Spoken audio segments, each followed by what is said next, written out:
미국 백악관이 북한에 대한 제재는 북한 주민들을 겨냥한 것이 아니라며 북핵 문제와 별개로 인도주의적 지원은 필수적이고 계속돼야 한다는 입장을 밝혔습니다.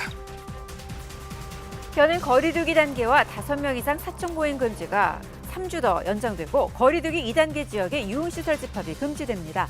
방역당국은 아스트라제네카 백신 접종 재개 여부를 내일 발표합니다. 재계순위 38위인 SM그룹의 우오현 회장이 농업법인을 내세워서 신도시 주변 땅을 사들인 것으로 확인됐습니다. 투기 자본이 농업법인을 이용한 사례도 있었습니다. 비대위 체제로 전환한 더불어민주당 내에서 조국 사태, 검찰 개혁까지 문제 삼는 자성의 목소리가 나왔습니다. 국민의힘은 LH 특검 등을 요구하는 한편 야권 통합에 속도를 내고 있습니다. 오늘은 대체로 맑고 아침과 낮의 일교차도 15도 이상으로 크겠습니다. 전국 곳곳에 건조특보가 내려져 있어 산불 조심하셔야겠습니다.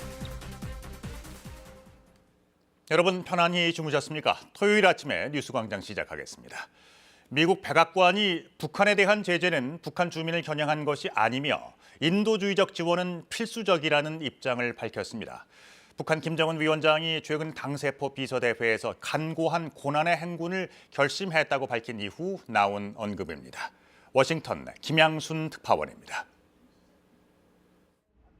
현재 이루어지고 있는 대북 제재 중 어떤 것도 북한 주민들을 겨냥한 것이 아니라고 미 백악관이 밝혔습니다. 젠 사키 미 백악관 대변인은 북한 주민들이 처해 있는 상황은 북한 정권으로 인한 것인 만큼 인도주의적 지원은 계속되어야 한다고 말했습니다. We continue to work with international leaders and organizations to provide humanitarian assistance.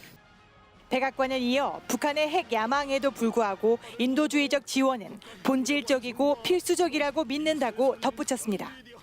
We believe is important and vital to do from a humane standpoint, even while we have issues with their nuclear aspirations. 이는 북한 김정은 국무위원장이 올 초 최악의 난국이라고 표현한 북한 경제 상황을 두고 미국의 대응을 묻는 질문에 대한 답변으로 북핵 문제와는 별개로 국제사회의 인도적 지원은 계속해 나가겠다는 뜻을 강조한 것으로 해석됩니다. 최근 북한 김정은 국무위원장은 당세포 비서대회에서 더 간고한 고난의 행군을 결심했다고 밝혀 계속된 대북 제재와 코로나19 봉쇄 사태 이후 북한의 경제 상황이 1990년대 이후 최악의 상황이라는 관측이 나오고 있습니다. 워싱턴에서 KBS 뉴스 김양순입니다. 사회적 거리두기 단계가 수도권의 2단계, 비수도권에는 1.5단계로 당분간 더 유지됩니다. 이번엔 2주가 아니라 3주간 연장됩니다. 어제 신규 확진자가 671명으로 사흘 연속 600명대를 넘어섰는데요. 정부는 4차 유행 진입 초기라고 표현했습니다. 거리두기의 큰 골격은 그대로 유지하기로 한 것이고요. 대신 확진자가 집중적으로 발생하는 지역의 유흥시설들은 집합이 금지됐고 유증상자는 무조건 검사를 받도록 방역 조치를 강화했습니다. 이효연 기자입니다. 현행 거리두기 단계는 지난 2월부터 4차례 연장을 거듭했습니다. 그 사이 3,400명대였던 하루 확진자는 최근 6,700명대로 올라서며 4차 유행에 진입했습니다. 그런데도 정부는 거리두기 단계를 올리지 않았습니다. 선의의 피해자는 줄이고 방역 수칙을 위반하는 사례에 강력 대응하는 게 더 효과적이라고 판단한 겁니다. 단계 조정보다 더 중요한 것은 현장의 방역 수칙 실천력을 회복하는 것입니다. 위반 행위에 대해 무관용 원칙으로 이에 따라 앞으로 3주간 수도권과 부산, 대전, 전북, 전주, 완주는 2단계, 나머지 비수도권은 1.5단계가 유지됩니다. 5인 이상 사적 모임 금지도 마찬가지로 계속 지켜야 합니다. 수도권 등의 식당과 카페, 실내 체육시설, 노래 연습장도 밤 10시까지 영업이 가능하지만 상황이 나아지지 않을 경우 밤 9시로 즉각 앞당겨집니다. 또 유흥시설 6종은 수도권과 부산 등 2단계 지역에서 영업할 수 없습니다. 다만 방역 수칙이 잘 지켜지면 지자체별로 집합금지가 풀릴 수 있습니다.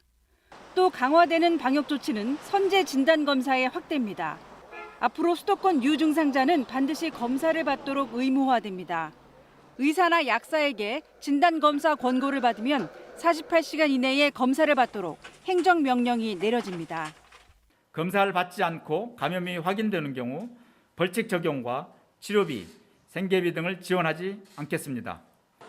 특히 접객원을 고용하는 노래 연습장의 경우 신분 노출을 꺼려 출입자 명부가 제대로 작성되지 않고 있다는 지적에 따라 대대적인 점검이 이루어지고 처벌도 훨씬 강화됩니다. KBS 뉴스 이효연입니다.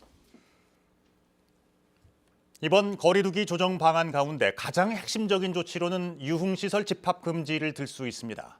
업주들은 거리두기 상향 등의 조치가 없이 유흥시설에만 코로나 확산의 책임을 돌리고 있다며 강하게 반발하고 있습니다. 양민철 기자입니다.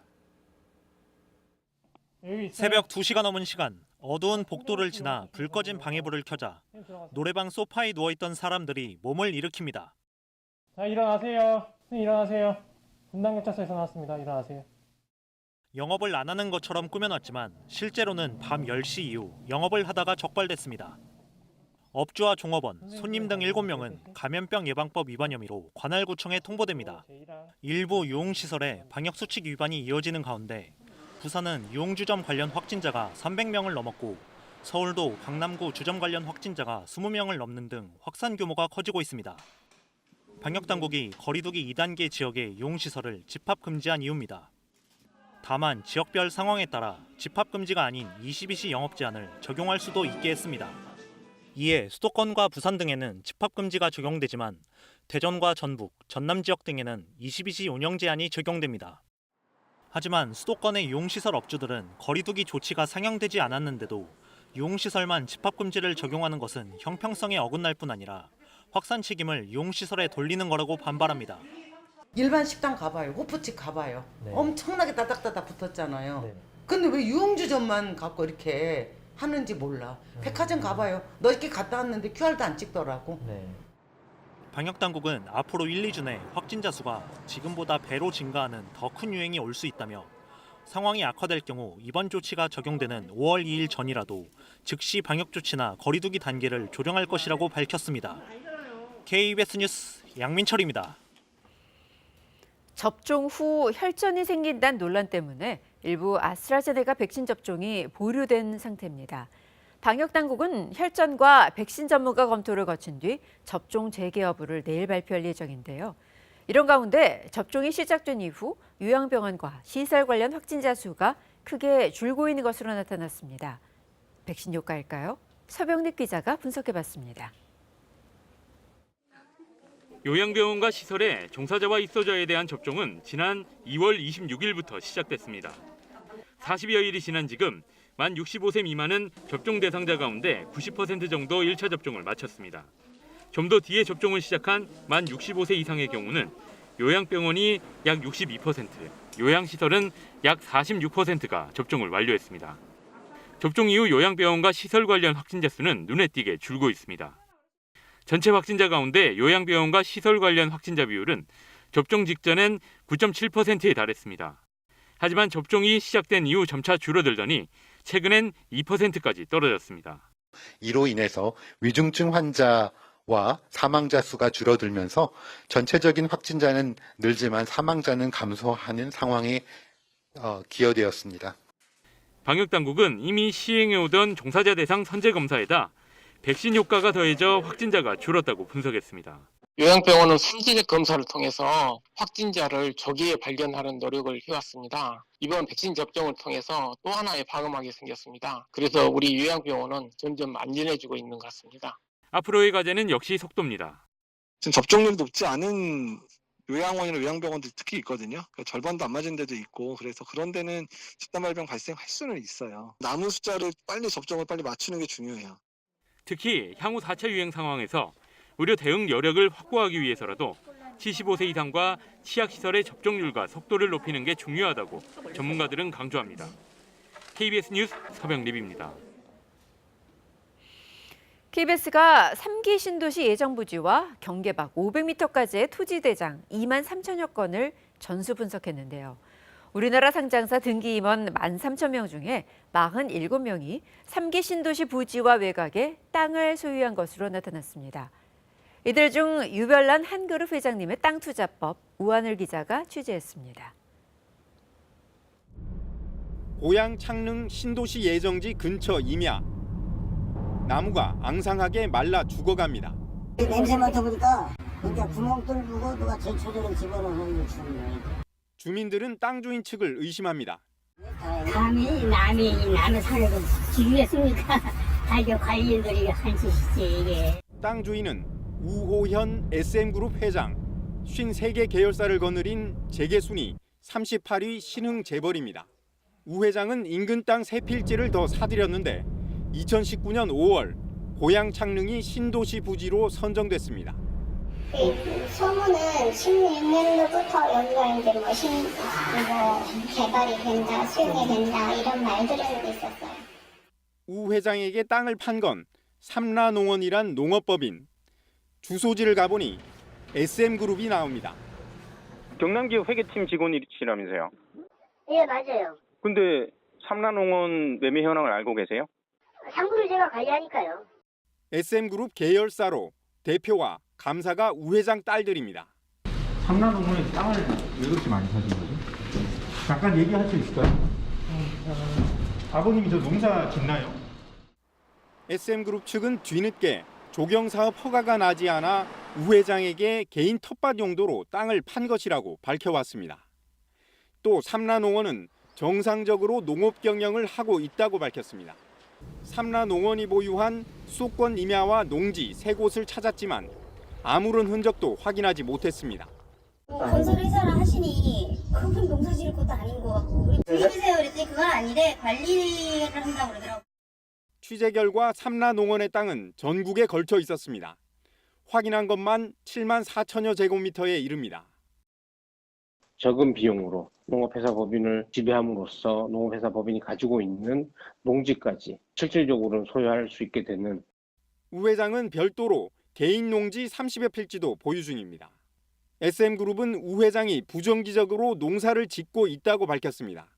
KBS 뉴스 우한울입니다. 농업법인은 농업인 출자 비율이 10% 이상이면 설립을 할 수 있는데 농지를 자유롭게 살 수 있고 취득세와 양도소득세 등이 면제되는 혜택이 주어집니다. 그런데 KBS가 확인을 해보니 지난 10년 동안 이런 농업법인 25곳이 3개 신도시 8곳 주변에 땅을 사들였습니다. 축구장 20개 넓이었는데요. 이 회사들 과연 농사를 지을까요? 농업법인의 실체 최윤진 기자가 추적해봤습니다. 남양주 왕숙 신도시 부지에 위치한 한 야구장. 신도시 선정 뒤인 2019년 11월 대한영농영림이라는 영농법인이 사들였습니다. 광명시흥과 하남교산지구의 논밭도 잇따라 샀습니다. 2019년 3월부터 신도시 3곳에서 19개 필지, 18,000여 제곱미터를 집중 매입했습니다. 이뿐이 아닙니다. 경기도 파주와 평택, 충남 아산, 충북 청주와 울산과 대구까지 주로 산업단지 예정 부지를 매입했습니다. 자산 규모로 290억 원에 이릅니다. 그런데 이 회사 2019년 농업 경영으로 올린 매출이 고작 1,700만 원입니다. 대부분 투기 목적으로 그 토지를 사들이는 회사들은 매출액은 거의 없는 거죠. 그냥 땅만 사두고 있고 실제로는 고수익에 무슨 영농을 하고 있는 것들이 아니니까. 무슨 돈으로 수백억 원대 땅을 샀을까? 감사 보고서를 확인해보니 농업법인 대표가 감사로 있는 경영 컨설팅 회사에서 125억 원이 넘는 돈을 빌렸습니다. 농업법인 뒤에 숨은 돈줄, 컨설팅 회사를 찾아가 봤습니다. 요새 토지 투자 관련해서 취재를 하고 있는데 그런 얘기를 안 해요. 딱 나가세요. 빨리 나가세요. 땅 이야기가 나오자 갑자기 쫓아내더니 사무실 밖으로 뛰어나갑니다. 그러니까 영농회사를 통해서 그 부동산 수익을 내시는 거예요. 아니 뭔지 모르는 회사한테 그렇게 돈을 오랫동안 빌려주세요? 결국 아무 답도 하지 않고 사라졌습니다. 농업법인에 역시 거액을 빌려준 자산운용사에서 일부 사정을 들을 수 있었습니다. 대신에 작동질 경우 여기서 매입하고 농지일 경우 대한영농에서 매입을 하는 그런 걸로 생각합니다. 농지를 마음대로 살 수 있고 세금 혜택까지 받는 영농법인을 투기자본이 이용하는 셈입니다.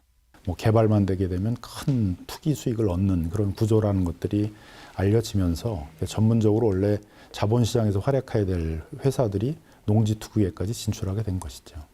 감사원 조사 결과 최근 3년간 농업 대신 부동산 매매 등 다른 사업을 하는 가짜 영농법인은 482곳에 달했습니다. KBS 뉴스 최은진입니다. 주말 아침 공기가 쌀쌀합니다. 일부 내륙 지역은 영하로 기온이 떨어졌는데요. 대관령이 영하 5.3도, 봉화 영하 2.5도로 출발했고 서울도 8.2도로 어제만큼 조금 쌀쌀합니다. 한낮에는 서울의 낮 기온 18도로 아침보다 10도가량 기온이 오르겠고요. 일요일인 내일은 전국이 맑은 가운데 낮 기온 22도까지 오르겠습니다.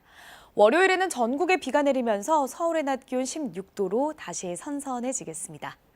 갈수록 대기는 건조해지고 있습니다. 어제보다 건조특보가 더 확대됐는데요. 1년 중 4월이 산불로 인한 피해가 가장 많은 달인 만큼 불조심하셔야겠습니다. 지금 고기압의 영향을 받아서 전국의 하늘 대체로 맑습니다. 오늘 제주도와 남부지방에는 가끔 구름이 지나겠고요. 중부 내륙 지역은 종일 맑겠습니다. 현재 기온 살펴보겠습니다. 서울이 7.8도, 대전 7.1도로 서쪽 지역은 어제보다 기온이 조금 올랐고요. 동쪽 지역은 강릉이 2.4도, 울산 3.3도로 여전히 기온이 낮습니다. 한낮에는 서울이 18도, 춘천 19도까지 오르겠고 대전 20도, 부산 16도로 일교차가 크게 벌어지겠습니다. 바다의 물결은 제주와 남해상에서 최고 4m까지 거세게 일겠습니다.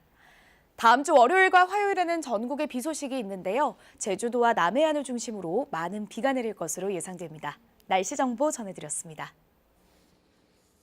재보선 참패 수습을 위해 지도부가 사퇴하고 비대위 체제로 전환한 민주당 내부에서 쇄신론이 쏟아지고 있습니다. 금기시 돼왔던 조국 사태나 검찰 개혁까지 문제 삼는 목소리가 터져나왔습니다.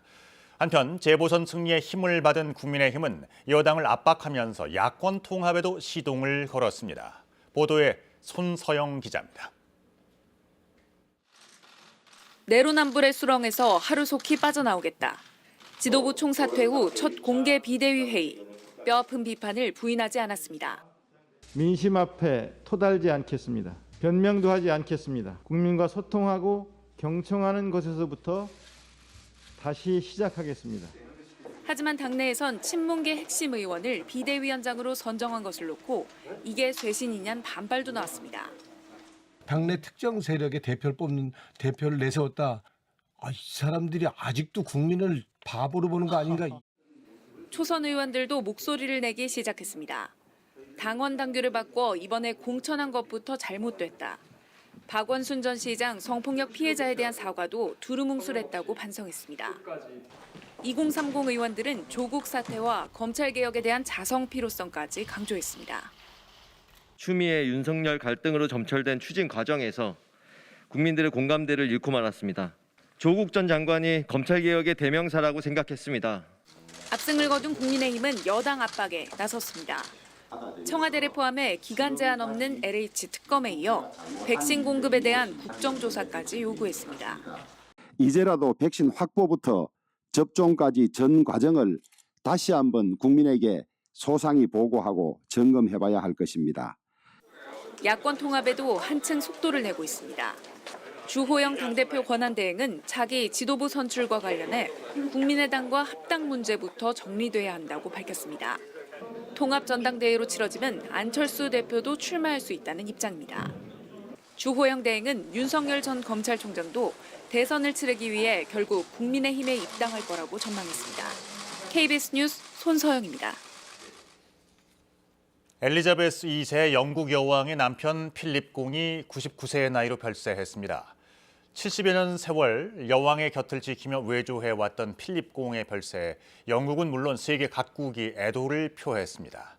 베를린 김귀수 특파원입니다. 버킹엄 궁은 현지 시간 9일 성명을 내고 필립 공 에딘버러 공작이 평화롭게 세상을 떴다고 발표했습니다. 최근 심장 수술을 받고 한 달 만에 퇴원해 윈저성에서 요양 중이었습니다. 그리스와 덴마크 왕자 신분인 필립 공은 26살이던 1947년 21살에 엘리자베스 공주와 결혼했습니다. 이후 74년간 여왕의 곁을 지키며 외조를 해왔습니다. 여왕의 인기 비결 중 하나가 바로 두세 개에 걸친 필립 공가의 해로였습니다. 다이애나비 사망 때 시민들을 위로하고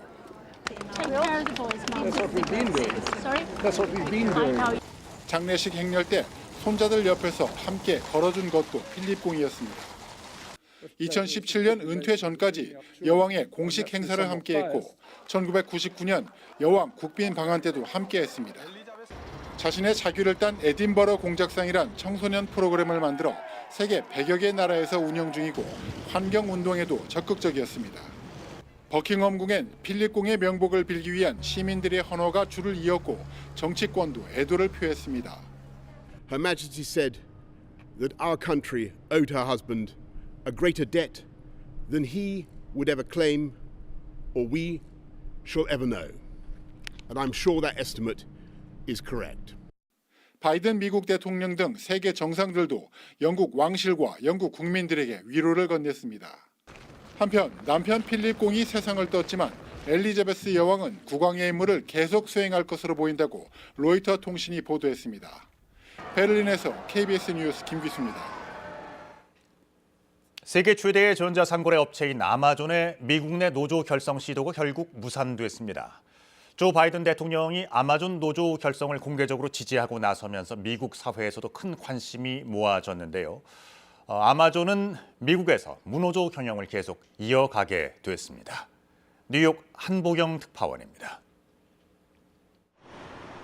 미국 엘라베마주 벳서머의 아마존 창고 직원들이 실시한 노조 결성 찬반 투표 결과 투표자의 71%가 반대표를 던져 미국 내 노조 결성 시도는 결국 실패로 돌아갔다고 월스트리트 저널 등이 보도했습니다.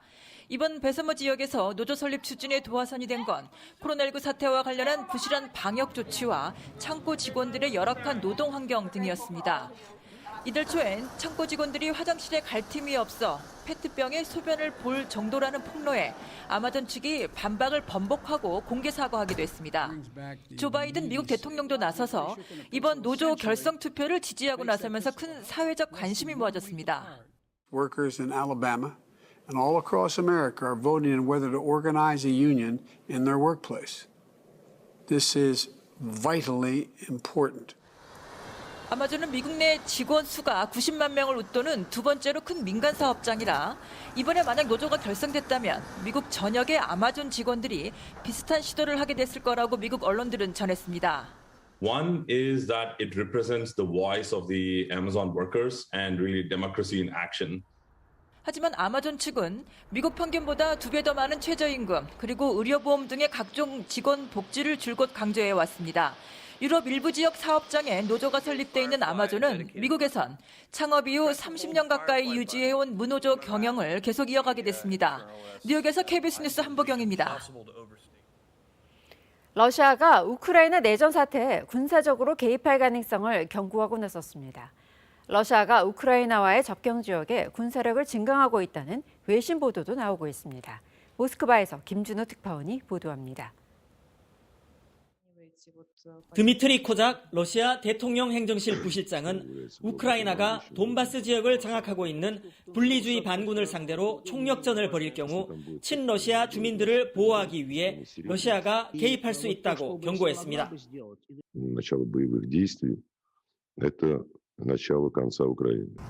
이 같은 언급은 최근 러시아가 우크라이나와의 접경지대에 군사력을 증강하고 있다는 보도가 나오고 있는 가운데 이뤄진 것입니다.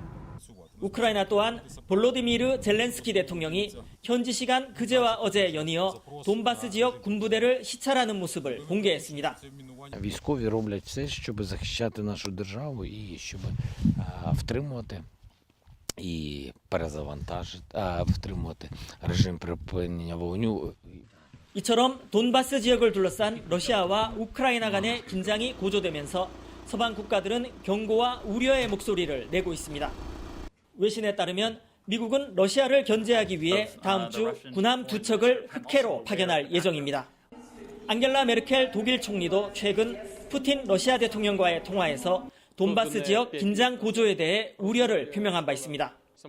친러시아계 주민이 다수인 우크라이나 동부의 돈바스 지역은 2014년 3월 러시아의 크림반도 병합 직후 분리 독립을 선포하며 중앙정부에 반기를 들었고 이 내전 과정에서 모두 10,000명 이상이 숨진 것으로 알려졌습니다. 모스크바에서 KBS 뉴스 김준호입니다.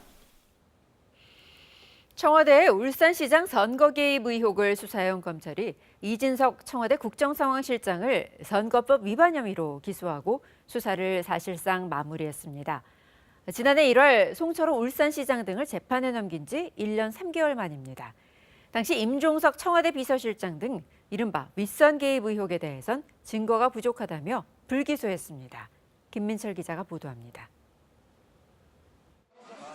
2018년 지방선거 당시 재선에 도전하던 김기현 당시 울산시장은 산업재해를 전문적으로 치료하는 산업재해 모병원을 핵심 공약으로 내세웠습니다. 하지만 선거를 10여일 앞두고 산재 모병원이 예비 타당성 조사를 통과하지 못했다는 결과가 발표됐습니다. 선거에서는 김 시장을 제치고 송철호 현 울산시장이 당선됐습니다. 검찰은 이 과정에 당시 청와대 사회정책 비서관이던 이진석 현 청와대 국정상황실장이 관여한 것으로 판단하고 이 실장을 불구속 기소했습니다. 이 실장이 2017년 10월 송철호 시장의 측근인 송병기 전 부시장 등으로부터 예타 결과 발표를 연기해달라는 부탁을 받고 이후 선거 직전에 예타 결과가 발표되도록 해 선거에 영향을 줬다는 겁니다. 이 실장은 공공병원 운영 계획 등 복지부 내부 정보를 송 시장 측에 전달해 공약 수립을 지원한 혐의도 받고 있습니다. 검찰은 그러나 같은 혐의로 지난해 1월 소환 조사를 받은 임종석 전 청와대 비서실장과 이광철 청와대 민정비서관 등은 증거가 불충분하다며 불기소했습니다. 검찰 관계자는 지난해 1월 송 시장 기소 뒤 1년여간 수사가 지연된 데 대해 당사자들 주장을 충분히 검증하기 위한 보완 수사가 진행됐다고 설명했습니다. 청와대 관계자는 검찰 기소에 대해 언급하는 것은 부적절하다면서도 이 실장이 코로나 대응에 중요한 역할을 하고 있는 상황에서 기소해 유감이라고 말했습니다. 이 실장의 거취 등에 대해선 신중하게 검토해 판단하겠다고 밝혔습니다. KBS 뉴스 김민철입니다. 경찰이 세 모녀를 살해한 피의자 김태현에 대해 살인 등 5개 혐의를 적용해 검찰로 송치했습니다. 피해자가 연락을 받아주지 않는다는 이유로 범행 일주일 전부터 치밀하게 준비한 정황도 드러났는데요. 김태현은 처음으로 공개석상에 얼굴을 드러내고 심경을 밝혔습니다. 조혜진 기자가 보도합니다. 검찰 송치를 앞두고 취재진 앞에 선 김태현. 지난 5일 신상 공개가 결정된 그에게 마스크를 벗어줄 수 있느냐는 요청에 스스로 얼굴을 공개했습니다. 유가족들에게 할 말이 있느냐는 질문을 받자 옆에 선 경찰관에게 양해를 구하더니 무릎을 꿇었습니다. 이렇게 뻔뻔하게 눈 뜨고 있는 것도 숨을 쉬고 있는 것도 정말 죄책감이 많이 듭니다. 경찰 조사 결과 김태현은 온라인 게임을 하다 알게 된 큰딸과 3차례 만난 게 전부였습니다. 그런데도 자신의 연락을 피한다는 이유로 집으로 찾아가는 등 지속적으로 연락하며 협박했습니다. 그리고 끝내 큰딸이 연락을 받지 않자 배신감을 느껴 범행을 저질렀다고 경찰은 설명했습니다. 김태현은 범행을 결심한 뒤에는 필요하다면 일가족 모두를 살해할 수 있다고 생각하고 치밀하게 준비했습니다. 다른 사람인 척 큰딸과 게임을 하며 근무 일정을 파악했고 범행 후에는 피해자의 휴대전화에서 자신이 아는 지인들의 연락을 차단하기도 했습니다. 경찰은 이런 행동들이 결코 우발적이지 않다고 보고 살인과 절도, 주거 침입 등 5개의 혐의를 적용했습니다. 범행 전 김태현의 행동이 스토킹에 해당한다고도 판단했지만 스토킹 처벌법 시행 전이어서 경범죄 처벌법만 적용했습니다. 스토킹 범죄로 경찰이 수사를 미리 할 수 있었다면 그렇다면 이 3사람의 목숨이 아깝게 손실이 나지 않았을 텐데. 경찰은 검찰 송치 후에도 프로파일러 조사와 사이코패스 검사를 계속해서 진행할 예정입니다. KBS 뉴스 조혜진입니다. 한국도로공사 연결해서 주말 아침 교통 상황 알아보겠습니다. 모처럼 전국적으로 기분 좋은 날씨가 예상되면서 고속도로의 교통량은 지난주보다 더 늘겠습니다. 다소 혼잡 수준의 정체가 이어지겠는데요. 오전 11시와 정오 사이에 정체가 정점에 이르겠습니다. 외곽 쪽 가는 길, 특히 충청권 가실 때 경부선 이용하신다면 판교와 신갈분기점, 또 북천안과 목천 사이에서 속도감이 다소 떨어지겠습니다. 경부선에서는 이 시각 가장 먼저 정체가 시작됐습니다. 부산 방면으로 반포와 서초 사이 2km 구간 막히는데요. 잠시 후 오전 7시부터는 한남과 신탄진 사이로 버스 전용 차로제가 양방향 적용됩니다.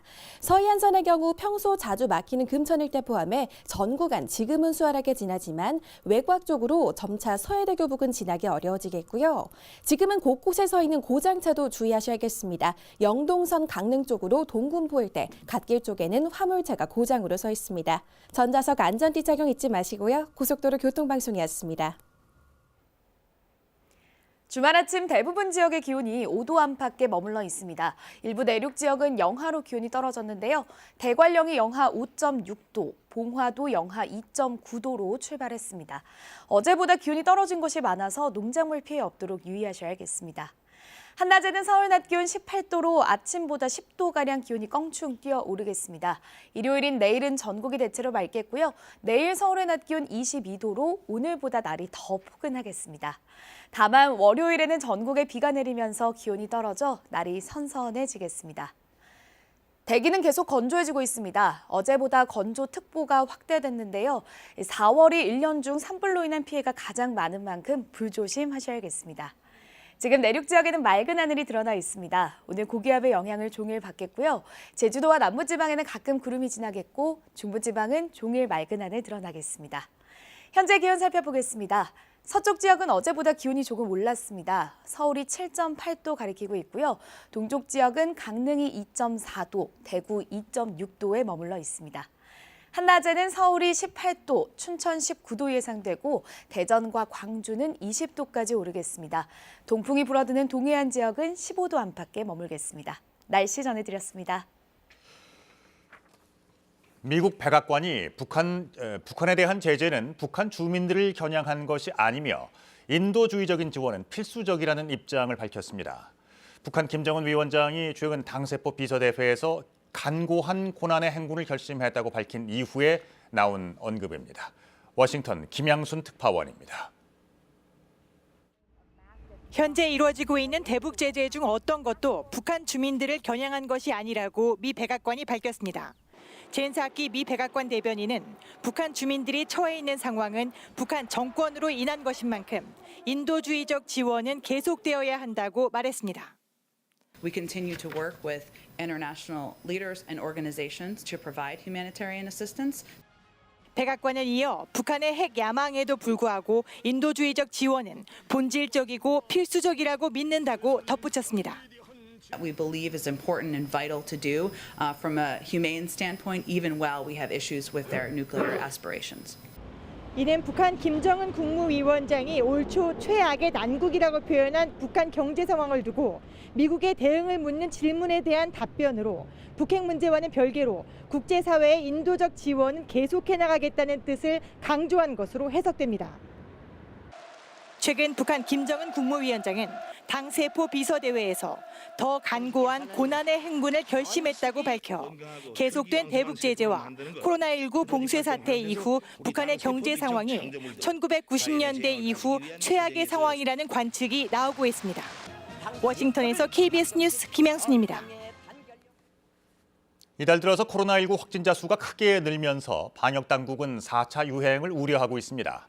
방역당국은 확진자의 증가세에도 불구하고 거리 두기 단계를 유지하겠다고 밝히면서 마스크 착용 의무화와 유흥주점 집합 금지 등의 조치를 내놓았습니다. 자, 취재 기자를 연결해서 자세히 알아보겠습니다. 김세희 기자, 먼저 신규 확진자 수 얘기부터 해보죠. 네, 어제 0시 기준 국내 신규 확진자는 671명으로 집계됐습니다. 국내 발생은 644명, 해외 유입 사례는 27명입니다. 지역별로 보면 서울에서 214명, 경기 197명, 인천 39명 등 수도권이 70% 정도를 차지했습니다. 위중증 환자는 113명이며 사망자는 6명 늘어 지금까지 누적 사망자는 1,764명입니다. 사흘 연속 확진자가 600명을 넘어선 상황이고요. 이달 들어 주간 하루 평균 확진자는 약 559명으로 증가 양상이 지난해 11월 3차 유행 시작과 비슷한 추세입니다. 네. 그런데 확진자 증가세에도 불구하고 일단 거리 두기가 그 기본 골격을 유지한다는 얘기인데요. 특별한 이유가 있습니까? 네, 국민들이 느끼는 피로감과 경제 등에 미치는 영향을 고려해 거리 두기 단계는 유지합니다. 오는 12일부터 수도권 2단계, 비수도권 1.5단계를 3주간 연장하고 5인 이상 사적 모임 금지도 이어갑니다. 다만 12일부터는 실내에서도 무조건 마스크를 써야 합니다. 영화관이나 PC방, 대형 마트 등 다중이용시설은 별도로 운영시간 제한을 두지 않았습니다. 지금처럼 식당이나 카페는 밤 10시 이후 포장이나 배달만 가능하고 노래 연습장 등은 밤 10시까지만 운영할 수 있습니다. 단 거리두기 2단계 지역 내 유흥주점업 등 유흥시설에 대해서 원칙적으로 집합을 금지합니다. 지자체별로 업소의 자율 조치에 따라 영업시간 제한으로 대체할 수 있습니다. 중대본은 확진세가 줄지 않으면 음식점 등 업종의 영업 제한 시간을 밤 10시에서 밤 9시로 당길 수 있다고 강조했습니다. 오세훈 서울시장은 정부 지침대로 방역을 강화하되 일괄적인 영업 정지가 아닌 피해 업종별 맞춤형으로 조치해야 한다고 말했습니다. 네. 그리고 병원이나 요양시설 확진자 수는 줄고 있다고 하던데요. 왜 이렇습니까? 어제 0시 기준으로 백신 신규 접종자는 3만 6천 명 정도 늘어 누적 접종자가 111만 명을 넘었습니다. 방역당국은 국내에서 백신 접종이 시작된 뒤 병원과 요양시설에서 나온 확진자가 줄고 있다고 밝혔습니다. 코로나19 예방접종 추진단은 2월부터 요양시설 종사자 등을 대상으로 접종을 시작한 결과 이들이 전체 확진자에서 차지하는 비율이 5분의 1로 줄었다고 밝혔습니다. 방역당국은 먼저 시행해 오던 종사자 대상 선제 검사에다 백신 효과가 더해져 확진자가 줄었다고 분석했습니다. 전문가들은 앞으로 75세 이상 고령층, 장애인 시설 등 취약시설 이용자에 대한 접종률과 속도를 높이는 것이 중요하다고 강조했습니다. 지금까지 KBS 뉴스 김세희입니다. 네, 서울에서 이틀째 200명이 넘는 코로나19 확진자가 발생하고 있는 가운데 오세훈 신임 서울시장은 그동안의 서울시의 대응이 한계점에 봉착했다고 진단을 했습니다. 일단 중앙정부의 취지와 원칙을 따르면서 서울시 차원의 방역 대책도 함께 마련하겠다고 강조했습니다. 우선 유흥시설의 집합금지를 실시한 정부 방침을 따르기로 했습니다. 석혜원 기자입니다. 서울에서 이틀째 200명 넘는 신규 확진자가 발생하자 오세훈 신임 서울시장의 첫 간부회의도 코로나19 대책회의로 진행됐습니다. 오 시장은 밤 10시까지 영업금지 방식은 더 이상 참고 인내하기 힘들다며 반성부터 요구했습니다. 중앙정부가 정한 거리두기 단계에 순응만 했다며 일률적인 틀어막기식의 거리두기는 더 이상 지속하기 어렵다고 지적했습니다. 실제로 민생 현장에서 벌어졌던 절규에 가까운 소상공인들의 그 불편함과 고통에 대한 호소에 대해서 과연 얼마나 귀를 기울이고 우리가 노력을 했는가에 대해서 정말 깊은 반성이 있어요. 정부는 유흥업소 집합금지를 지자체 판단에 맡겼는데 서울시는 결론을 내지 못하다가 뒤늦게 정부 방침을 따르기로 결정했습니다. 서울시 결정이 늦어지면서 일부 자치구는 현장 점검 계획을 급히 수정하기도 했습니다. 상황에서는 특정은 아니지만 선회를 해야 되겠다 싶어서 바꾼 거예요, 대상을. 방역 지침에 대한 혼란이 이어지자 오 시장은 중앙정부의 방역 지침 내에서 새로운 방침을 정할 것이라며 수위를 낮췄습니다. 시범 사업 형태로 한다든지 해서 어느 방법이 더 매출 타격을 줄이면서 사회적 거리 두기의 효율을 높일 수 있는지 그런 방법인지를 실험을 한번 해보겠다는 겁니다. 서울시는 업종별 관련 단체와 전문가 의견 수렴을 통해 계획을 검토한 뒤 이르면 다음 주 초 자체 업종별 방역 대책을 발표할 예정입니다. KBS 뉴스 석혜원입니다. 이란에 붙잡혀 있던 우리나라의 화학 운반선 한국케미호가 현지 시각으로 어제 풀려났습니다. 억류 95일 만인데 한국케미호는 아랍에미리트를 거쳐 인도양으로 향할 예정입니다. 두바이에서 박석호 특파원입니다. 이란 앞바다인 호르무즈 해협의 동이틀 무렵 한국케미호가 불을 밝히고 항해를 시작합니다. 기관실 선원들도 분주하게 움직입니다. 지난 1월 4일 억류된 지 95일 만에 출항입니다. 선장과 선원들의 건강은 물론 선박과 화물에도 별 이상은 없는 것으로 전해졌습니다.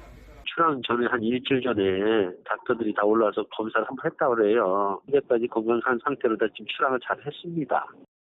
한국케미호는 현지 시각으로 어제 새벽 5시 50분 이란 남부 반다르 아바스 항을 떠나 중간 기착지인 아랍에미리트 푸자이르 항에 도착했습니다.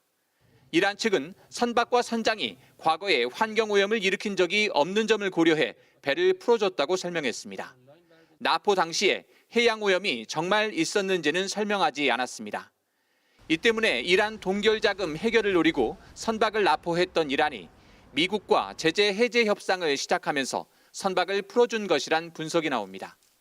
이런 가운데 정세균 국무총리는 내일부터 이란을 방문해 선박 억류 해제를 계기로 양국 우호 증진 방안 등을 논의할 예정입니다. 이란에 대한 제재가 풀리면 중동 지역에 큰 시장이 된다는 기대감이 커지고 있는 상황입니다. 한국 해미호는 아랍에미리트에서 장기 항해에 필요한 선박 점검과 식품 준비 등을 마친 뒤 인도양으로 출발하게 됩니다. 두바이에서 KBS 뉴스 박석호입니다. 일본 후쿠시마 원전 부지에 방사성 폐기물을 담아놓은 컨테이너 수만 개가 있는데요. 그 안에 뭐가 들었는지 모르는 컨테이너가 4,000개에 이른다고 원전 운용사인 도쿄전력이 밝혔습니다. 부실한 관리 또 한 번 도마에 오른 셈인데 일본 정부는 원전 오염수의 해양 방류를 다음 주 공식 결정하기로 했습니다. 도쿄에서 박원기 특파원의 보도입니다. 후쿠시마 원전 부지에 방사성 물질이 담긴 오염수 저장 탱크가 보이고 군데군데 컨테이너 더미가 눈에 띕니다. 일부는 원전 폭발 당시 시설 잔해와 사고 수습 과정에서 사용한 방호복 등 각종 방사성 폐기물을 담은 건데 지금까지 8만 5천 개가 쌓였습니다. 그런데 이 가운데 4천 개는 그 안에 뭐가 들었는지 알 수 없는 상황이라고 도쿄전력이 밝혔습니다. 사고 직후부터 2017년 11월까지 무려 6년 8개월 동안 내용물 기록이 없거나 정확한 정보가 전달되지 않는 등 관리가 부실했던 겁니다. コンテナの内容物の把握に時間を要するという、もしくは困難な状況にある。コンテナの番号と内容物を直接紐付ける運用とはしていなかった。 지난달에도 같은 원전 구역 내에서 방사선량이 높은 폐기물 덩어리가 발견되는 등 관리 부실 논란은 끊이지 않고 있습니다. 이런 가운데 일본 정부는 후쿠시마 오염수를 바다에 방류한다는 방침을 굳혀 13일 관계 강요 회의를 열어 공식 결정할 예정이라고 일본 언론들이 보도했습니다. 이미 90% 이상 차오른 오염수 저장 공간과 방사성 물질 제거를 위한 준비 기간을 감안해 2년 내엔 현재 위치에서 방류를 시작한다는 계획입니다. 그러나 올해 초 여론조사에서 일본 국민 55%가 오염수 해양 방류에 반대한다고 응답했기 때문에 우려와 반발이 고조되는 분위기입니다. 도쿄에서 KBS 뉴스 박원기입니다. 유혈 진압으로 사실상 민주화 시위 자체가 어려워진 미얀마에서는 군정의 공포 정치가 도를 넘어서고 있습니다. 무차별 폭력은 물론이고 시민들을 닥치는 대로 잡아들여서 바로 재판에 넘기고 있습니다. 방콕 김원장 특파원입니다. 유명 모델이자 배우인 빠잉 타콘이 어머니 집에서 체포됐습니다. 한국에도 팬클럽이 있는 빠잉 타콘은 쿠데타를 인정할 수 없다며 시위에 계속 참여해 왔습니다. 국민 개그맨 마웅투라도 체포됐고 발로 830만 명의 여배우 뿌에뿌에는 경찰에 수배됐습니다. CDN လှုပ်ရှားမှုတွေပါဝင်စေရန်လှုံ့ဆော်ခြင်း CRPH မတရားအသိအားထောက်ခံတဲ့အကြောင်းအရာများမှန်မှန်သတင်းများအားဖြန့်ဝေခြင်းနိုင်ငံတော်တည်ငြိမ်အေးချမ်းမှုကိုပြပြစေပြီးစူပူအုံကြွမှုဖြစ်ပေါ်စေရန်နဲ့ 여기에 작가나 교사, 의사와 소셜미디어에 영향력이 큰 네티즌들을 닥치는 대로 체포하고 있습니다.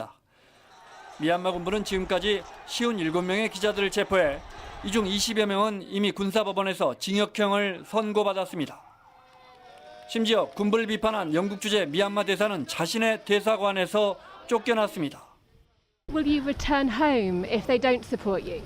Do you want me to see get killing? You think you'll be killed if you go home? Who knows? 대규모 시위가 없는데도 사망자는 계속 늘어갑니다. 군경이 마치 사냥감을 쫓듯이 한 남성을 포위하고 마구 사격을 가합니다. 어제 하루 남부도시 바고에서만 최소 4명이 군경의 총에 맞아 사망했습니다. 부모에게 인사를 하고 떠난 이 형제 중 한 명은 다음 날 죽었습니다. 어머니와 15살 딸이 군경의 총격으로 함께 목숨을 잃었습니다. 이 10살 여자아이는 집에서 코코넛을 먹다 총에 맞아 숨졌습니다. 한국 등 미얀마 주재 17개 나라 대사들은 폭력을 멈추고 민주주의를 회복해야 한다고 촉구하며 미얀마 시민들과 함께하겠다는 성명을 발표했습니다. 방콕에서 KBS 뉴스 김원자입니다. 코로나19 확산을 막기 위해 현재 여러 공공기관이 재택근무를 시행하고 있습니다. 그런데 이 때문에 일부 법원은 업무 처리에 차질을 빚고 있는 것으로 KBS의 취재 결과 확인됐습니다. 조진영 기자입니다. 변호사들이 이용하는 온라인 커뮤니티입니다. 법원 직원들의 재택근무로 업무를 제대로 볼 수 없다는 불만이 쇄도하고 있습니다. 재택근무자와 연락하기 어렵고 겨우 통화하더라도 집에서 일처리가 불가하다는 답변만 돌아온다는 겁니다. 오늘 재택근무로 근무를 하지 않고 법원 업무는 집에서는 진행하실 수는 없기 때문에 감염 확산을 막기 위해 대부분의 공공기관은 일부 재택근무를 도입했습니다. 개인 컴퓨터에 원격 접속 프로그램을 설치하거나 사무실 번호를 개인 휴대전화로 착신 전환해 집에서 업무를 처리합니다. 하지만 법원은 외부에서 내부망에 접속할 수 있는 시스템이 없습니다. 좀 상충되는 부분이 있긴 하죠. 스파동 시스템이 이제 법원 내부에서만 내부적으로만 사용할 수 있게 되고요. 법원 행정처의 권고로 주일에 재택근무를 도입한 법원 측은 일종의 대기 성격이라고도 말합니다. 다른 업무자가 또 불의에 코로나에서 저기 했을 때 수입할 수 있는 그런 것까지 다 감안해서 일단 대기를 하고. 상황이 이렇자 서울지방변호사회는 법원 행정처의 제도 개선을 요구하고 나섰습니다. 가압류가처분은 총각을 다투는 상황인 경우가 굉장히 많아요. 계속 연락이 안 돼가지고 의뢰인 당장의 권익구제를 받을 수도 없고. 유사한 불만과 피해 사례가 전국 주요 법원에서 잇따르고 있어 보완이 시급합니다. KBS 뉴스 조진영입니다. KBS는 직업병으로 고통받는 여러 노동 현장의 실태를 연중 기획으로 보도할 예정입니다. 열심히 일했을 뿐인데 갑자기 환자가 된 사람들. 과연 그들의 질병은 어디에서 왔는가? 이 질문을 던져보려고 합니다. 오늘은 그 첫 순서로 환경미화원들이 폐암에 시달리는 문제를 심층 보도합니다. 허효진 기자입니다. 전남 순천에서 27년 동안 환경미화원으로 일한 서필원 씨. 피곤해서 그런 줄만 알았던 어지럼증이 알고 보니 폐암 때문이었습니다. 몇 시간을 매달아 왔는데 미인도 많이 들렸고 그랬죠. 무서웠죠. 솔직히 제가 폐암이 걸렸어야 하고 무서웠습니다. 주변에서 하나둘 폐암으로 쓰러지는 동료들을 볼 때마다 두려움은 더욱 커져갑니다. 시라고 바로 뒷날 녹았어요. 폐암으로 둘 다 죽었어요. 그 뒤에 또 여러 사람이 또 나왔죠. 말도 힘듭니다. 힘들었어요. KBS가 입수한 정부의 환경미화원 폐검사 보고서입니다. 인천 안산 대전 지역 환경미화원 288명 가운데 폐기능 장애가 56명, 거의 20% 가까이 됩니다. 일반인의 19배가 넘고 광산근로자 같은 광물성 분진 노출자보다도 더 높게 나타났습니다. 환경미화 노동자분들이 갖고 있는 폐기능의 장애 수준 자체가 굉장히 분진이 많이 날리고 열악한 조건에서 일했었던 분들의 검사 결과보다 더 안 좋게 나왔다는, 더 높은 폐 질환의 위험들을 안고 현재 노동을 하고 있다. 그런데도 환경미화원의 폐질환 위험에 대해선 여전히 경각심이 낮은 게 현실입니다. 환경미화원들이 실제 폐암이 있는지 저희들도 몰랐습니다. 근거리 조사가 하는 도중에 암이 걸렸다 이런 분들이 상담이 들어왔습니다. 조사를 해보니 디젤 물질에서 흔히 말하면 매연에서 나오는 이 부분들이 매우 연관성이 있다. 공동체 위생을 위해 반드시 필요한 환경미화원. 사회 무관심 속에 일하다 걸린 폐질환으로 고통받고 있습니다. KBS 뉴스 허효진입니다. 네, 그렇다면 환경미화원의 작업 환경이 도대체 어떻길래 이렇게 폐질환 위험이 높은 걸까요? 김지숙 기자가 그 현장을 따라가 봤습니다. 늦은 밤 서울 도심 도로를 달리는 청소차. 환경미화원들이 차 뒤편 발판에 아슬아슬하게 매달려 있습니다. 천천히. 길가에 놓인 쓰레기 봉투를 빠르게 싣고 다시 위태로운 매달리기를 반복합니다. 이용하죠. 뒤에 차가 오는 것도 잘 봐야 되고 옆 후방 이런 데 오토바이도 다니고. 현행법상 불법이지만 제 시간에 작업을 끝내려면 어쩔 수 없습니다. 매달 수밖에 없는 게 차에 타고 내리고 차 타고 내리는데 그것도 위험해요. 그리고 차가 많이 다니는데 빨리 싣고 신속하게 빠져야 되고. 하루 8시간 동안 수거하는 쓰레기만 거의 12톤. 작업하는 내내 청소차가 토해내는 매연은 미화원들이 고스란히 마실 수밖에 없습니다. 특히 디젤 엔진 배출 물질은 폐암을 유발하는 1등급 발암 물질입니다. 마스크 주변에서 약간 먼지가 좀 많이 쌓이는 걸 느끼죠. 오래 장시간 뒤에 매달리고 가고 몸에 안 좋다는 건 많이 느끼고 있습니다. 그렇다면 청소차의 매연 배출량 얼마나 될까요? 측정 결과 대기 배출 합격 기준치를 밑도는 수준입니다. 그러나 환경미화원처럼 배출구 근처에서 직접 이 매연을 마실 때도 과연 안전할까요? 한 연구 결과를 보면 디젤 엔진에선 원소탄소와 이산화질소, 호흡성 분진 등 유해 물질들이 높은 수치로 검출됐습니다. 수거량이 많을수록 이동거리가 늘어날수록 이 수치도 더 높아졌습니다.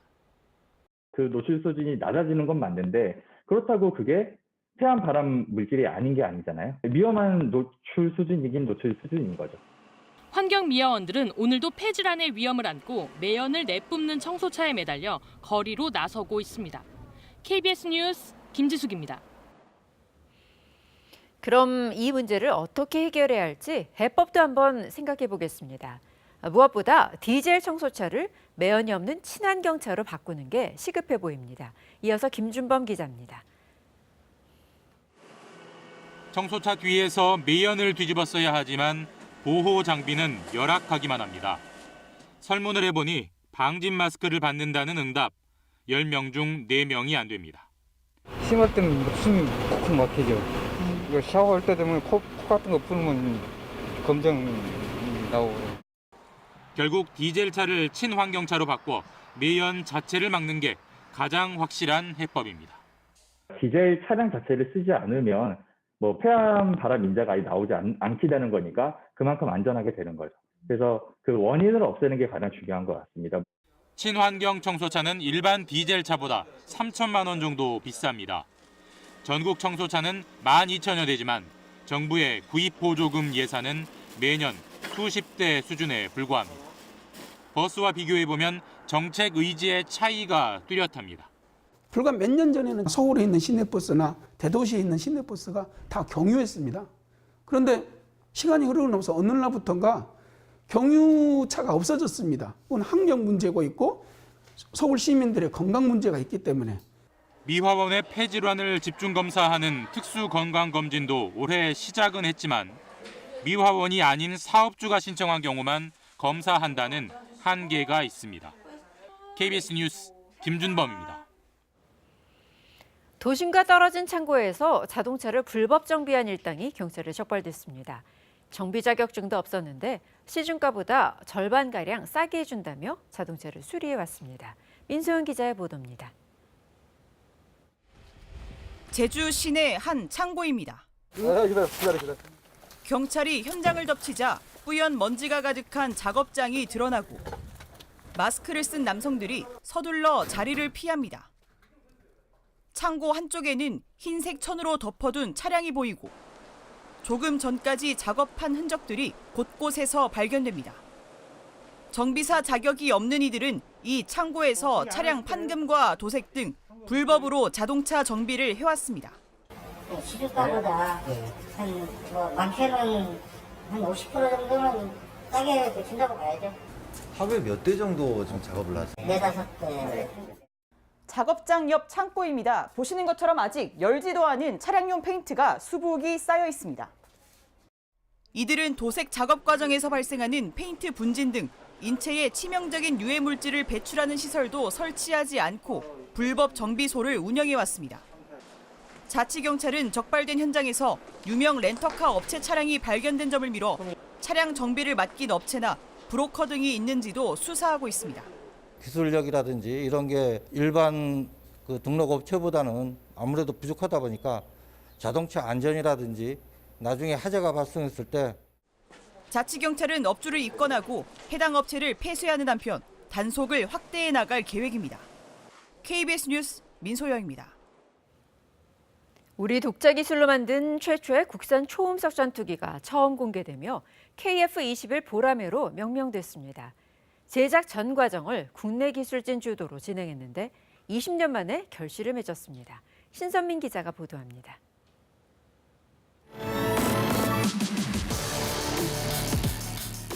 국산 전투기 개발을 천명한 지 20년 만에 모습을 드러낸 시제기.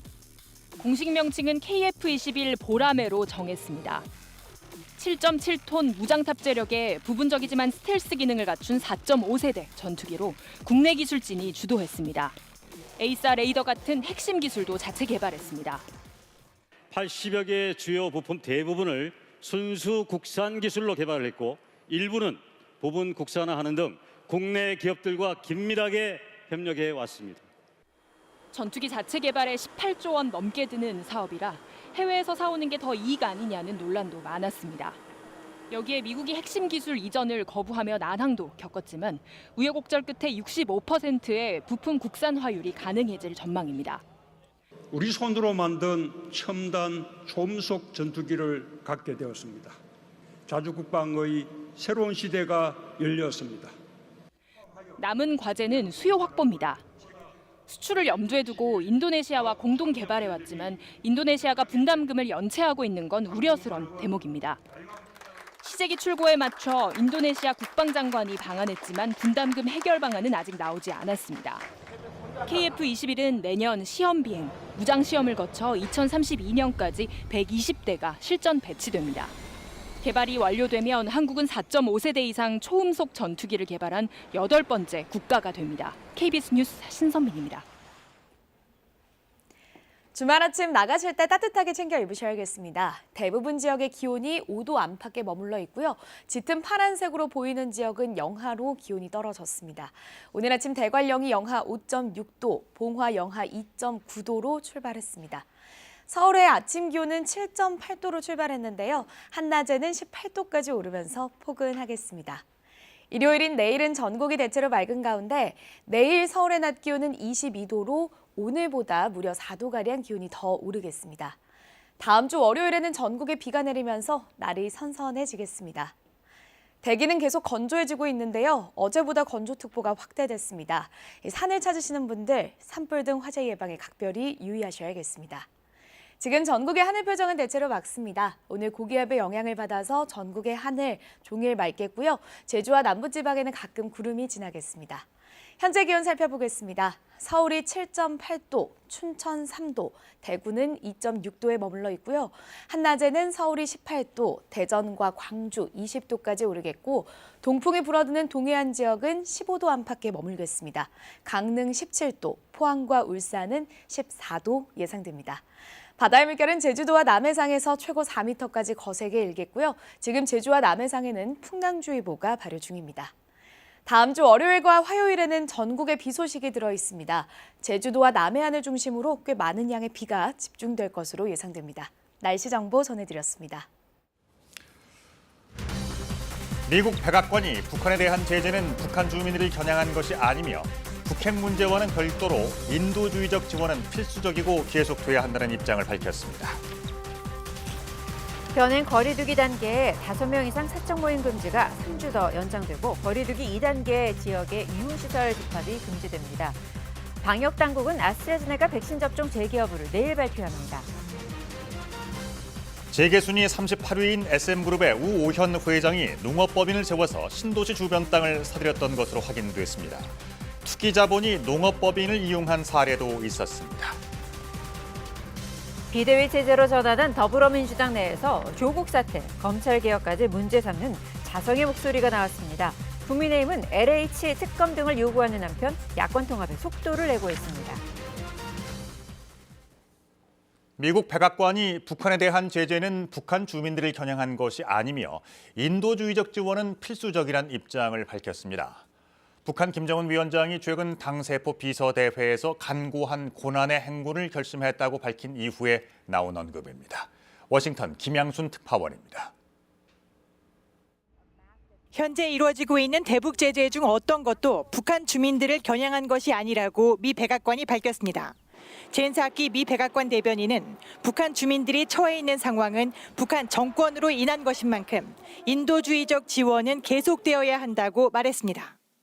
We continue to work with international leaders and organizations to provide humanitarian assistance. 백악관은 이어 북한의 핵 야망에도 불구하고 인도주의적 지원은 본질적이고 필수적이라고 믿는다고 덧붙였습니다. We believe is important and vital to do from a humane standpoint, even while we have issues with their nuclear aspirations. 이는 북한 김정은 국무위원장이 올 초 최악의 난국이라고 표현한 북한 경제 상황을 두고 미국의 대응을 묻는 질문에 대한 답변으로 북핵 문제와는 별개로 국제사회의 인도적 지원은 계속해 나가겠다는 뜻을 강조한 것으로 해석됩니다. 최근 북한 김정은 국무위원장은 당 세포 비서대회에서 더 간고한 고난의 행군을 결심했다고 밝혀 계속된 대북 제재와 코로나19 봉쇄 사태 이후 북한의 경제 상황이 1990년대 이후 최악의 상황이라는 관측이 나오고 있습니다.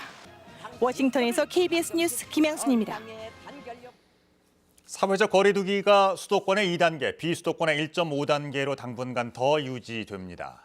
이번에는 2주가 아니라 3주간 연장이 됩니다. 어제 신규 확진자가 671명으로 사흘 연속 600명대를 넘어섰는데요. 정부는 4차 유행 진입의 초기라고 표현했습니다. 거리두기의 큰 골격은 그대로 유지하기로 한 것입니다. 대신 확진자가 집중적으로 발생하는 지역의 유흥시설은 집합이 금지됐고 유증상자는 무조건 검사를 받도록 방역 조치를 강화했습니다. 이효연 기자입니다. 현행 거리두기 단계는 지난 2월부터 4차례 연장을 거듭했습니다. 그 사이 3,400명대였던 하루 확진자는 최근 6,700명대로 올라서며 4차 유행에 진입했습니다.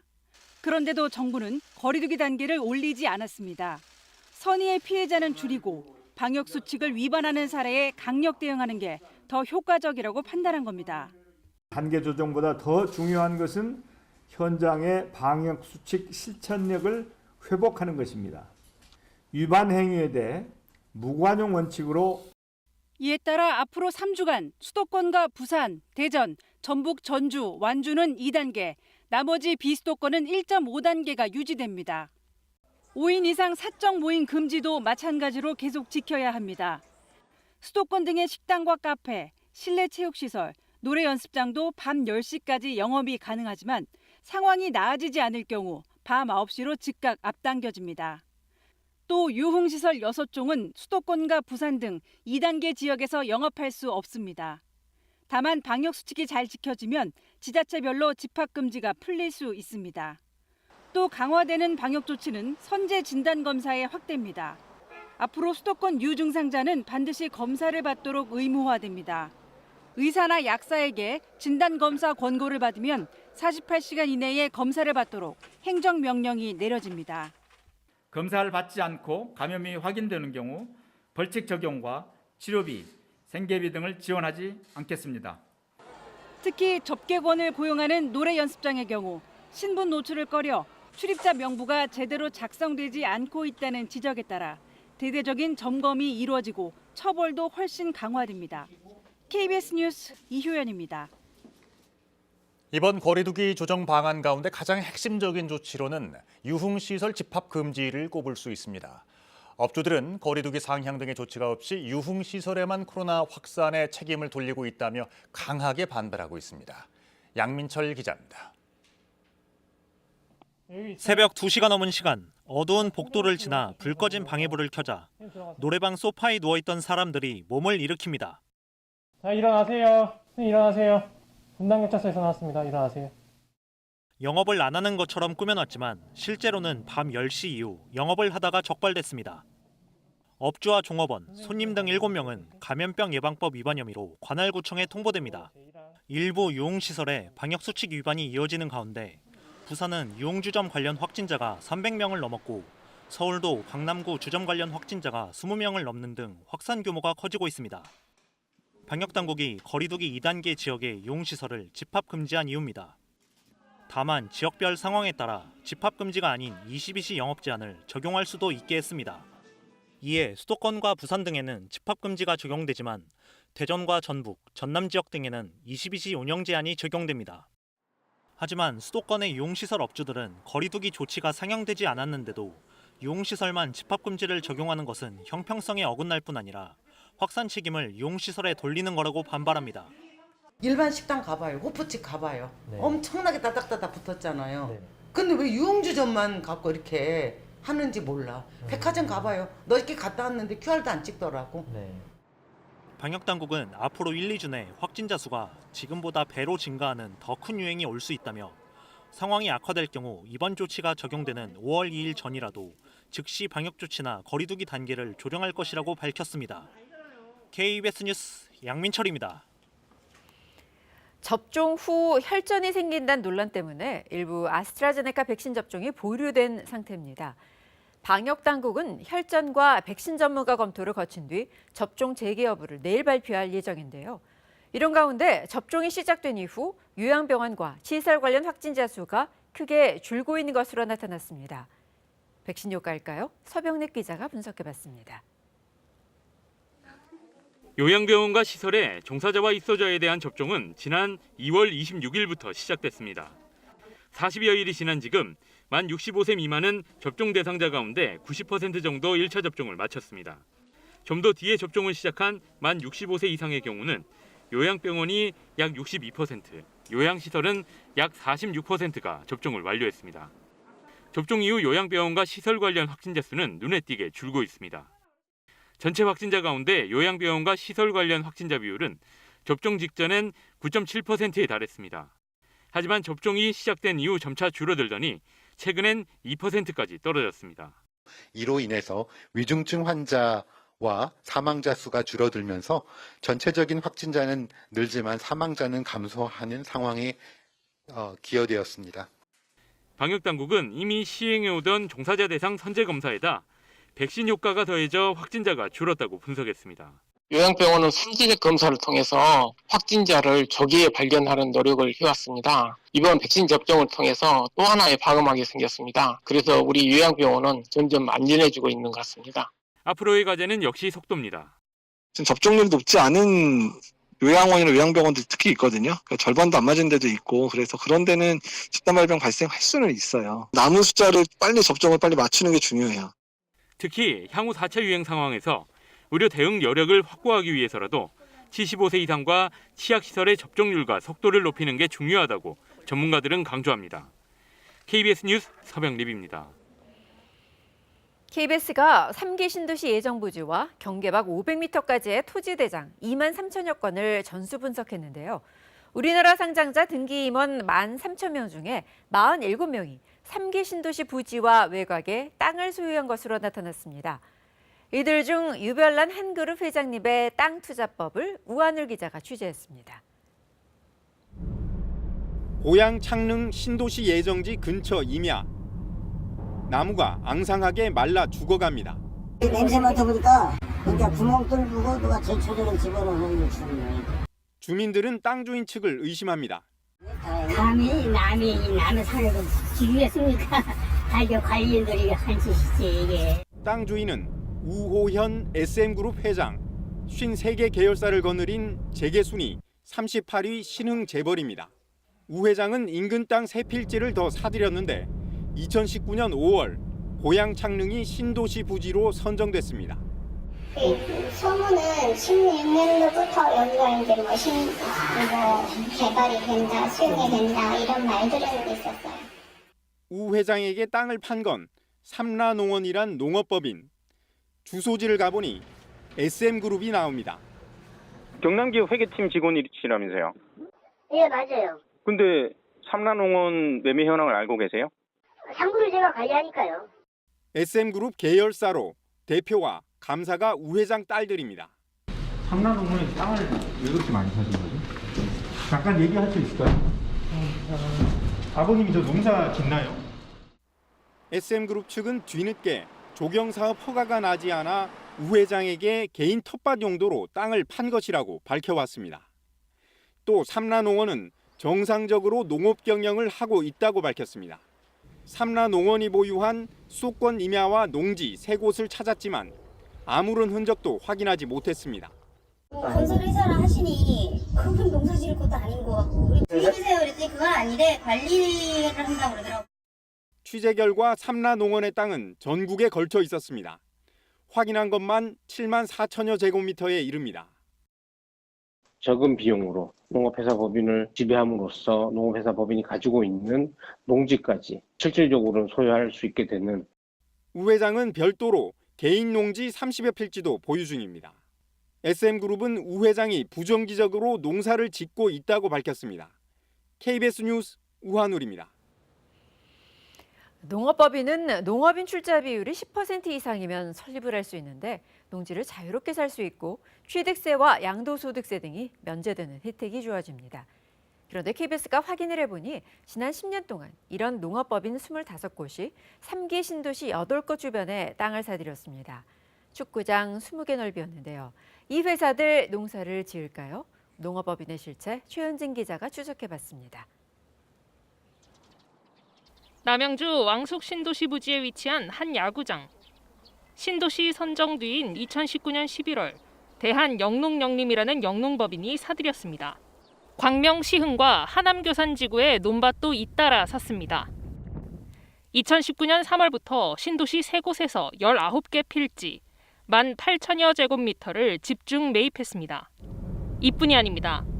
경기도 파주와 평택, 충남 아산, 충북 청주와 울산과 대구까지 주로 산업단지 예정부지를 매입했습니다.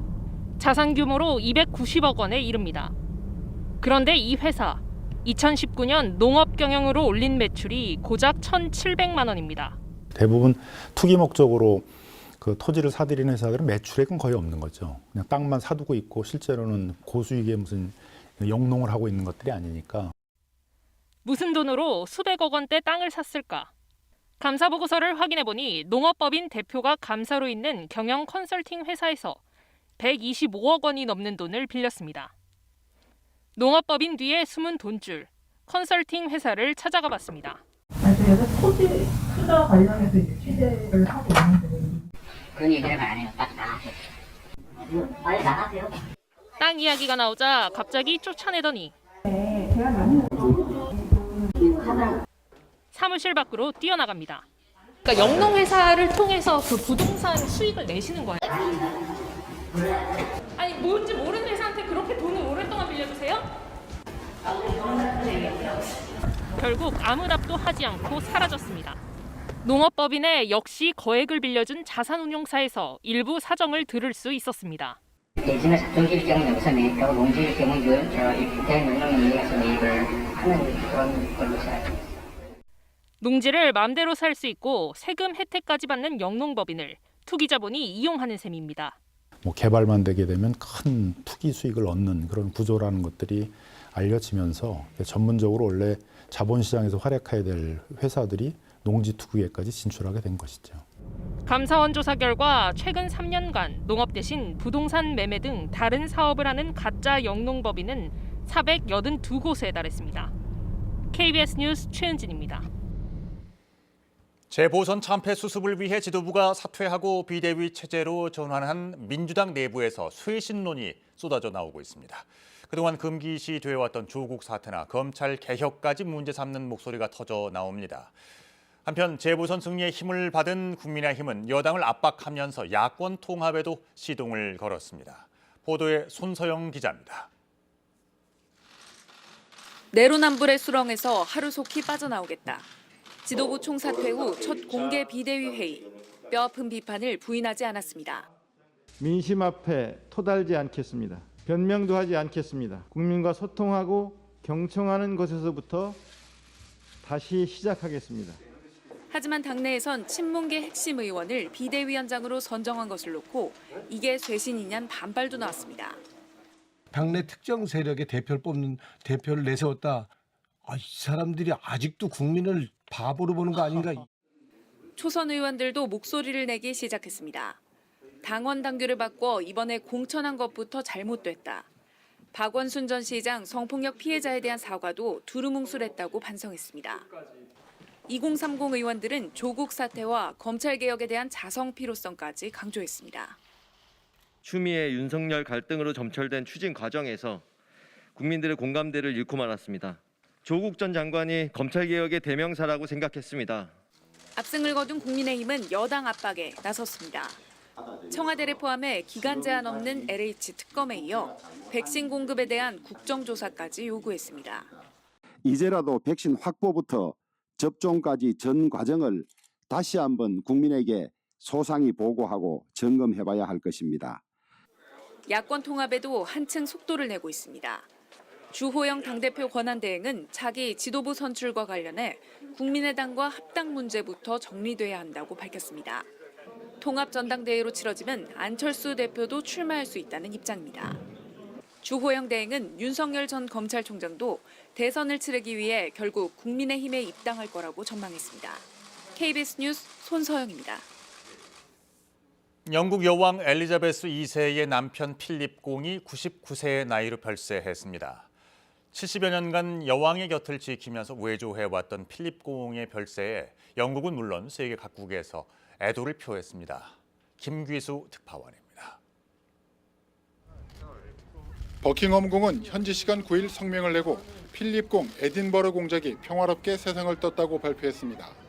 최근 심장 수술을 받고 한 달 만에 퇴원해 윈저성에서 요양 중이었습니다. 그리스와 덴마크 왕자 신분인 필립 공은 26살이던 1947년 21살에 엘리자베스 공주와 결혼했습니다. 이후 74년간 여왕의 곁을 지키며 외조를 해왔습니다. 여왕의 인기 비결 중 하나가 바로 두세 개에 걸친 필립 공가의 해로였습니다. 다이애나비 사망 때 시민들을 위로하고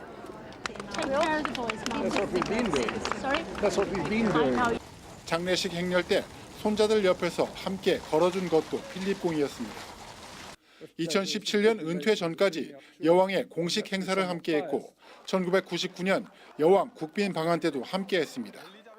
자신의 자규를 딴 에딘버러 공작상이란 청소년 프로그램을 만들어 세계 100여 개 나라에서 운영 중이고 환경운동에도 적극적이었습니다. 버킹엄궁엔 필립 공의 명복을 빌기 위한 시민들의 헌화가 줄을 이었고 정치권도 애도를 표했습니다. Her Majesty said that our country owed her husband a greater debt than he would ever claim or we shall ever know. And I'm sure that estimate is correct. 바이든 미국 대통령 등 세계 정상들도 영국 왕실과 영국 국민들에게 위로를 건넸습니다. 한편 남편 필립 공이 세상을 떴지만 엘리자베스 여왕은 국왕의 임무를 계속 수행할 것으로 보인다고 로이터 통신이 보도했습니다. 베를린에서 KBS 뉴스 김기수입니다.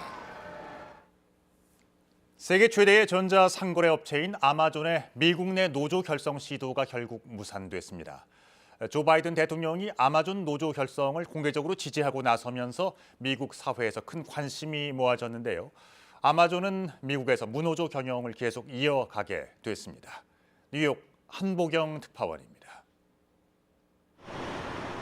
미국 엘라베마주 베서머의 아마존 창고 직원들이 실시한 노조 결성 찬반 투표 결과 투표자의 71%가 반대표를 던져 미국 내 노조 결성 시도는 결국 실패로 돌아갔다고 월스트리트 저널 등이 보도했습니다. 이번 베서머 지역에서 노조 설립 추진에 도화선이 된 건 코로나19 사태와 관련한 부실한 방역 조치와 창고 직원들의 열악한 노동 환경 등이었습니다. 이달 초엔 창고 직원들이 화장실에 갈 틈이 없어 페트병에 소변을 볼 정도라는 폭로에 아마존 측이 반박을 번복하고 공개 사과하기도 했습니다. 조 바이든 미국 대통령도 나서서 이번 노조 결성 투표를 지지하고 나서면서 큰 사회적 관심이 모아졌습니다. Workers in Alabama and all across America are voting on whether to organize a union in their workplace. This is vitally important. 아마존은 미국 내 직원 수가 90만 명을 웃도는 두 번째로 큰 민간 사업장이라 이번에 만약 노조가 결성됐다면 미국 전역의 아마존 직원들이 비슷한 시도를 하게 됐을 거라고 미국 언론들은 전했습니다. One is that it represents the voice of the Amazon workers and really democracy in action. 하지만 아마존 측은 미국 평균보다 2배 더 많은 최저임금 그리고 의료보험 등의 각종 직원 복지를 줄곧 강조해 왔습니다. 유럽 일부 지역 사업장에 노조가 설립돼 있는 아마존은 미국에선 창업 이후 30년 가까이 유지해온 무노조 경영을 계속 이어가게 됐습니다. 뉴욕에서 KBS 뉴스 한보경입니다. 러시아가 우크라이나 내전 사태에 군사적으로 개입할 가능성을 경고하고 나섰습니다. 러시아가 우크라이나와의 접경 지역에 군사력을 증강하고 있다는 외신 보도도 나오고 있습니다. 모스크바에서 김준호 특파원이 보도합니다. 드미트리 코작 러시아 대통령 행정실 부실장은 우크라이나가 돈바스 지역을 장악하고 있는 분리주의 반군을 상대로 총력전을 벌일 경우 친러시아 주민들을 보호하기 위해 러시아가 개입할 수 있다고 경고했습니다. Это начало конца Украины. 이 같은 언급은 최근 러시아가 우크라이나와의 접경지대에 군사력을 증강하고 있다는 보도가 나오고 있는 가운데 이뤄진 것입니다. 우크라이나 또한 볼로디미르 젤렌스키 대통령이 현지 시간 그제와 어제 연이어 돈바스 지역 군부대를 시찰하는 모습을 공개했습니다. Військові роблять все, щоб захищати нашу державу і щоб втримувати і втримувати режим припинення вогню. 이처럼 돈바스 지역을 둘러싼 러시아와 우크라이나 간의 긴장이 고조되면서 서방 국가들은 경고와 우려의 목소리를 내고 있습니다. 외신에 따르면 미국은 러시아를 견제하기 위해 다음 주 군함 2척을 흑해로 파견할 예정입니다. 앙겔라 메르켈 독일 총리도 최근 푸틴 러시아 대통령과의 통화에서 돈바스 지역 긴장 고조에 대해 우려를 표명한 바 있습니다. 친러시아계 주민이 다수인 우크라이나 동부의 돈바스 지역은 2014년 3월 러시아의 크림반도 병합 직후 분리 독립을 선포하며 중앙정부에 반기를 들었고 이 내전 과정에서 모두 10,000명 이상이 숨진 것으로 알려졌습니다. 모스크바에서 KBS 뉴스 김준호입니다. 청와대 울산시장 선거 개입 의혹을 수사해온 검찰이 이진석 청와대 국정상황실장을 선거법 위반 혐의로 기소하고 수사를 사실상 마무리했습니다. 지난해 1월 송철호 울산시장 등을 재판에 넘긴 지 1년 3개월 만입니다. 당시 임종석 청와대 비서실장 등 이른바 윗선 개입 의혹에 대해선 증거가 부족하다며 불기소했습니다. 김민철 기자가 보도합니다. 2018년 지방선거 당시 재선에 도전하던 김기현 당시 울산시장은 산업재해를 전문적으로 치료하는 산업재해 모병원을 핵심 공약으로 내세웠습니다. 하지만 선거를 10여일 앞두고 산재 모병원이 예비 타당성 조사를 통과하지 못했다는 결과가 발표됐습니다. 선거에서는 김 시장을 제치고 송철호 현 울산시장이 당선됐습니다. 검찰은 이 과정에 당시 청와대 사회정책 비서관이던 이진석 현 청와대 국정상황실장이 관여한 것으로 판단하고 이 실장을 불구속 기소했습니다. 이 실장이 2017년 10월 송철호 시장의 측근인 송병기 전 부시장 등으로부터 예타 결과 발표를 연기해달라는 부탁을 받고 이후 선거 직전에 예타 결과가 발표되도록 해 선거에 영향을 줬다는 겁니다. 이 실장은 공공병원 운영계획 등 복지부 내부 정보를 송 시장 측에 전달해 공약 수립을 지원한 혐의도 받고 있습니다. 검찰은 그러나 같은 혐의로 지난해 1월 소환조사를 받은 임종석 전 청와대 비서실장과 이광철 청와대 민정비서관 등은 증거가 불충분하다며 불기소했습니다. 검찰 관계자는 지난해 1월 송 시장 기소 뒤 1년여간 수사가 지연된 데 대해 당사자들 주장을 충분히 검증하기 위한 보완 수사가 진행됐다고 설명했습니다.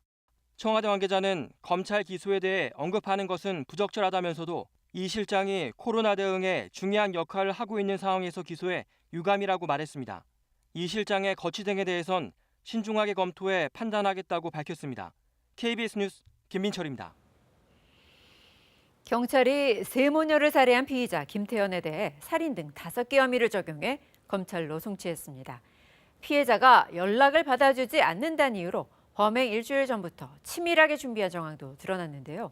김태현은 처음으로 공개석상에 얼굴을 드러내고 심경을 밝혔습니다. 조혜진 기자가 보도합니다.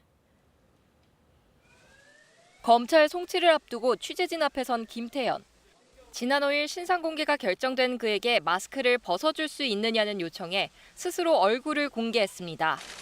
유가족들에게 할 말이 있느냐는 질문을 받자 옆에 선 경찰관에게 양해를 구하더니 무릎을 꿇었습니다. 이렇게 뻔뻔하게 눈 뜨고 있는 것도 숨을 쉬고 있는 것도 정말 죄책감이 많이 듭니다. 경찰 조사 결과 김태현은 온라인 게임을 하다 알게 된 큰딸과 3차례 만난 게 전부였습니다. 그런데도 자신의 연락을 피한다는 이유로 집으로 찾아가는 등 지속적으로 연락하며 협박했습니다. 그리고 끝내 큰딸이 연락을 받지 않자 배신감을 느껴 범행을 저질렀다고 경찰은 설명했습니다. 김태현은 범행을 결심한 뒤에는 필요하다면 일가족 모두를 살해할 수 있다고 생각하고 치밀하게 준비했습니다. 다른 사람인 척 큰딸과 게임을 하며 근무 일정을 파악했고 범행 후에는 피해자의 휴대전화에서 자신이 아는 지인들의 연락을 차단하기도 했습니다.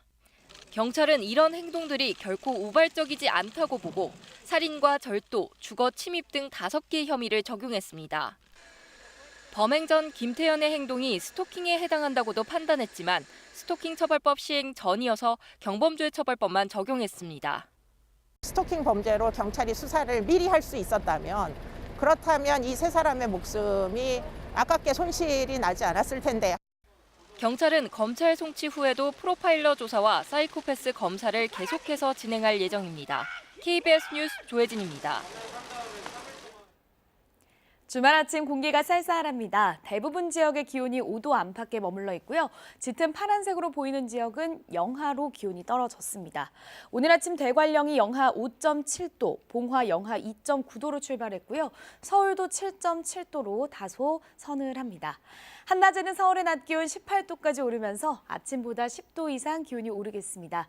일요일인 내일은 전국이 맑은 가운데 서울의 낮 기온 22도까지 오르면서 오늘보다 더 포근하겠습니다. 다음 주 월요일에는 전국에 비 소식이 들어있는데요. 월요일에는 서울의 낮 기온 16도로 선선해지겠습니다. 대기는 무척 건조합니다. 비가 오기 전까지 불조심하셔야겠는데요. 내륙 지역을 중심으로 어제보다 건조특보가 더 확대됐습니다. 지금 고기압의 영향으로 전국의 하늘 표정은 맑은데요. 오늘 전국이 대체로 맑겠고 제주와 남부지방에 구름만 가끔 지나겠습니다. 현재 기온 살펴보겠습니다. 서울이 8도, 대전 7.3도 가리키고 있고 동쪽 지역은 바람이 불면서 조금 더 서늘합니다. 춘천이 3.3도, 안동은 2도에 머물러 있습니다. 한낮에는 서울이 18도, 춘천 19도까지 오르겠고요. 대전과 광주는 20도 예상됩니다. 동풍이 불어드는 동해안 지역은 15도 안팎에 머물겠습니다. 바다의 물결은 제주와 남해상에서 최고 4m까지 거세게 일겠습니다. 다음 주 월요일과 화요일에는 전국에 비 소식이 들어있는데요. 제주도와 남해안 지역을 중심으로 많은 비가 집중될 것으로 예상됩니다. 날씨 전해드렸습니다.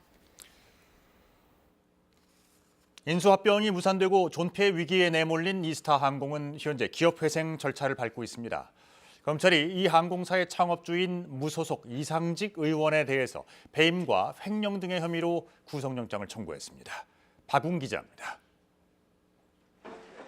검찰이 이상직 의원에게 적용한 혐의는 크게 특정 경제범죄, 가중처벌 등에 관한 법률 위반 배임과 횡령, 그리고 업무상 횡령입니다.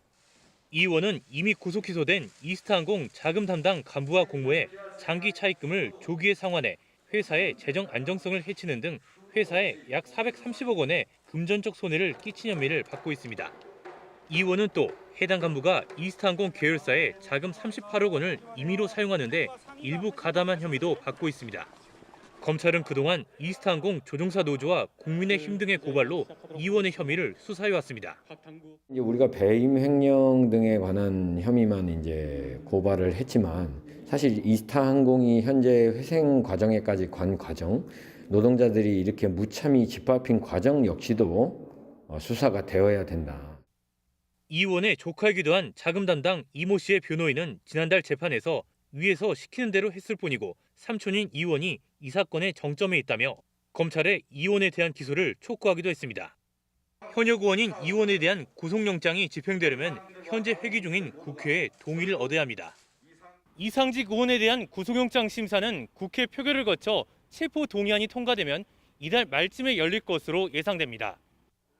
이 의원은 이와 별도로 지난해 총선 당시 공직선거법을 위반한 혐의로도 기소돼 징역 3년 6개월을 구형받아 이르면 올 상반기 안에 1심 선고가 나올 예정입니다. KBS 뉴스 박웅입니다. 개발지구와 관련해서 부동산 투기 여부를 자체 조사하고 있는 경기도가 내부 직원들의 투기 의심 정황을 추가로 발견했습니다. 특히 한 필지에 공무원을 비롯해 48명이 소유자로 되어 있는데요. 이른바 지분 쪼개기로 투기를 한 정황이 의심됩니다. 김민아 기자입니다. 경기도 평택의 현덕지구입니다. 9년 전 개발 계획이 나왔지만 사업성이 없다는 이유로 표류하다가 2014년 시행자가 바뀌면서 개발 기대감은 급등했습니다. 이때부터 평택시 토지 매입이 폭발적으로 늘어 이듬해 토지 거래량이 배 가까이 늘었고 2017년에는 정점을 찍었습니다. 가격은 4-5배까지 치솟았습니다. 많이 팔렸어요, 이쪽에. 여기도 부동산 들어오고 막 떴다방들 많이 들어오고 그랬거든요. 요 쭉 보였잖아요. 부동산 많잖아요. A씨 등 경기도청 직원 2명은 2015년과 2018년 현덕지구 인근 농지를 사들였는데 실제로는 농사를 짓지 않았습니다.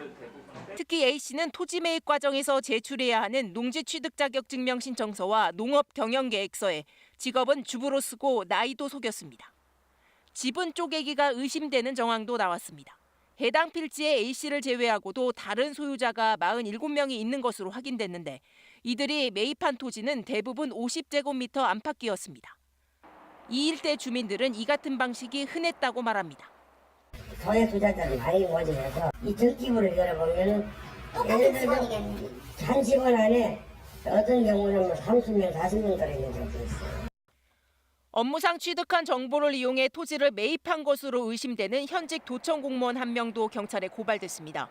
현덕지구 개발 관련해 협의부서에 근무하면서 인근 토지를 2차례 매입한 것으로 경기도는 파악했습니다. 경기도는 이들 공무원 3명과 농지 취득 자격이 없을 것으로 의심되는 47명, 그리고 기획부동산 법인 6곳을 경찰에 수사 의뢰했습니다. KBS 뉴스 김민아입니다. 환경미화원의 작업 환경은 폐암에 시달리게 되는 등 폐질환의 위험이 높습니다. 그 해결책은 무엇보다 디젤 청소차를 매연이 없는 친환경차로 바꾸는 건데요. 김준범 기자가 취재했습니다. 청소차 뒤에서 매연을 뒤집어 써야 하지만 보호 장비는 열악하기만 합니다. 설문을 해보니 방진 마스크를 받는다는 응답 10명 중 4명이 안 됩니다. 심할 때는 숨이 푹 막히죠. 이거 샤워할 때 되면 코 같은 거 풀면 검정 나오고. 결국 디젤차를 친환경차로 바꿔 매연 자체를 막는 게 가장 확실한 해법입니다. 디젤 차량 자체를 쓰지 않으면 뭐 폐암 발암 인자가 나오지 않게 되는 거니까 그만큼 안전하게 되는 거죠. 그래서 그 원인을 없애는 게 가장 중요한 것 같습니다. 친환경 청소차는 일반 디젤차보다 3천만 원 정도 비쌉니다. 전국 청소차는 12,000여 대지만 정부의 구입 보조금 예산은 매년 수십 대 수준에 불과합니다. 버스와 비교해보면 정책 의지의 차이가 뚜렷합니다. 불과 몇 년 전에는 서울에 있는 시내버스나 대도시에 있는 시내버스가 다 경유했습니다.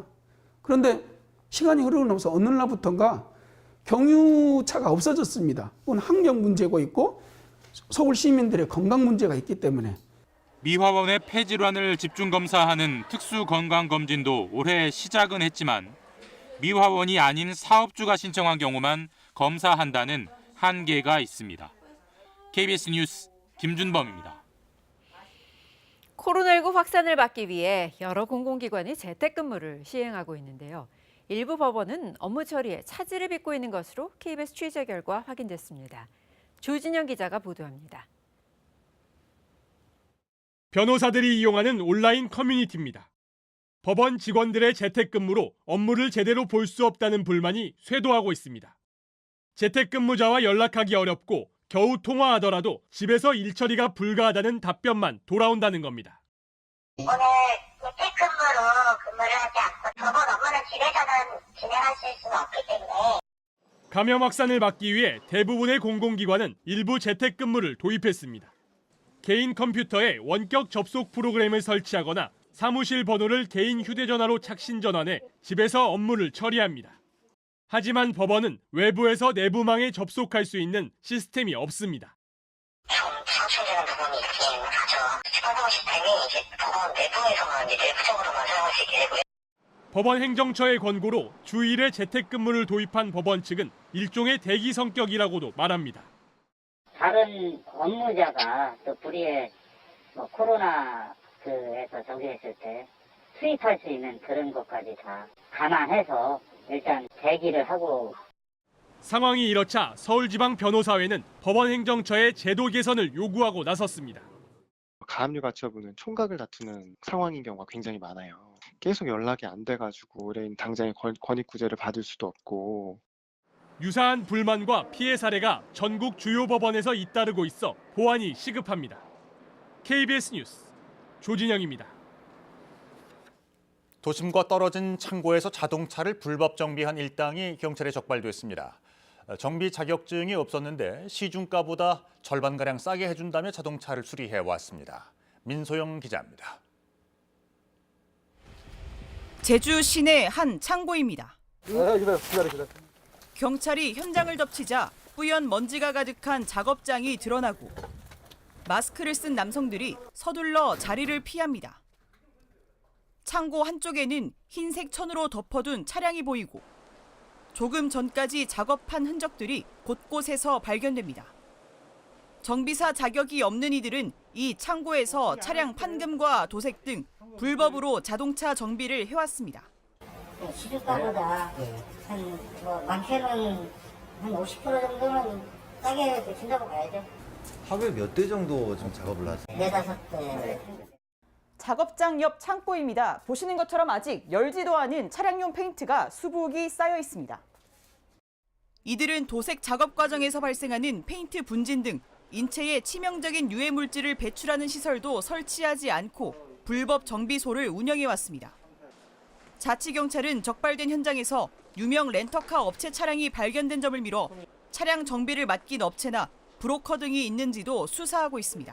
기술력이라든지 이런 게 일반 등록 업체보다는 아무래도 부족하다 보니까 자동차 안전이라든지 나중에 화재가 발생했을 때 자치경찰은 업주를 입건하고 해당 업체를 폐쇄하는 한편 단속을 확대해 나갈 계획입니다.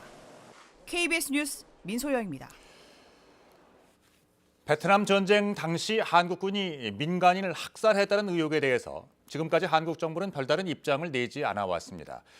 그런데 당시 베트남의 한 마을에서 일어난 민간인 학살 사건에 대해서 옛 중앙정보부가 파병 군인들을 조사한 사실이 국정원 자료로 처음 확인이 됐습니다. 김채린 기자입니다. 민주사회를 위한 변호사 모임이 어제 공개한 옛 중앙정보부 문건입니다. 대부분 내용은 삭제돼 있고 사람 이름과 지명 모두 15글자만 적혀 있습니다. 1968년 베트남 폭리마을에서 일어난 민간인 학살 사건에 대해 이듬해 중앙정보부에서 한국 파병 부대원들을 조사한 서류의 목록 일부입니다. 정부는 그동안 베트남전에서 한국군의 민간인 학살이 있었는지 사실관계 확인조차 피해왔는데 당시 한국 정부 차원의 조사가 있었음이 정부 자료로 공식 확인된 겁니다.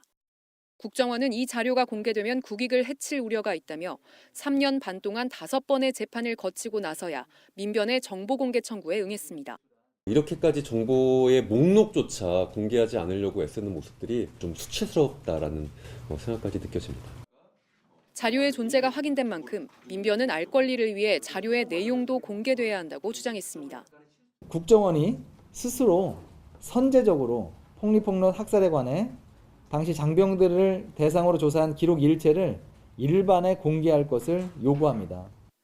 최근 법원은 폭리마을 학살 피해자가 한국 정부를 상대로 낸 손해배상 청구 소송을 심리하면서 학살 사건과 관련한 정부의 조사 기록을 법원에 내달라고 국정원에 사실조회서를 보내기도 했습니다. 국정원이 법원 요구에 불응한다면 민변은 다시 정보 공개 청구와 소송에 나서겠다고 밝혔습니다. 국정원은 법원의 사실조회에 응해 정보를 제공할 수 있을지 검토하고 있다고 전했습니다. KBS 뉴스 김채린입니다. 지난해 여름 집중호우에 용담댐이 한꺼번에 물을 방류하면서 주변 금산 인삼 농가들이 큰 침수 피해를 봤는데요. 농민들은 농번기를 맞아 어렵게 농사를 준비하고 있지만 피해 복구를 위해 끌어다 쓴 빚에 또다시 힘든 시기를 맞고 있습니다. 백상현 기자입니다. 지난해 8월 용담댐이 초당 3,000톤의 물을 방류하며 침수 피해가 난 금산 인삼밭입니다. 당시 인삼밭 200헥타르가 물에 잠겼고 애써 키운 인삼 대부분이 썩었습니다.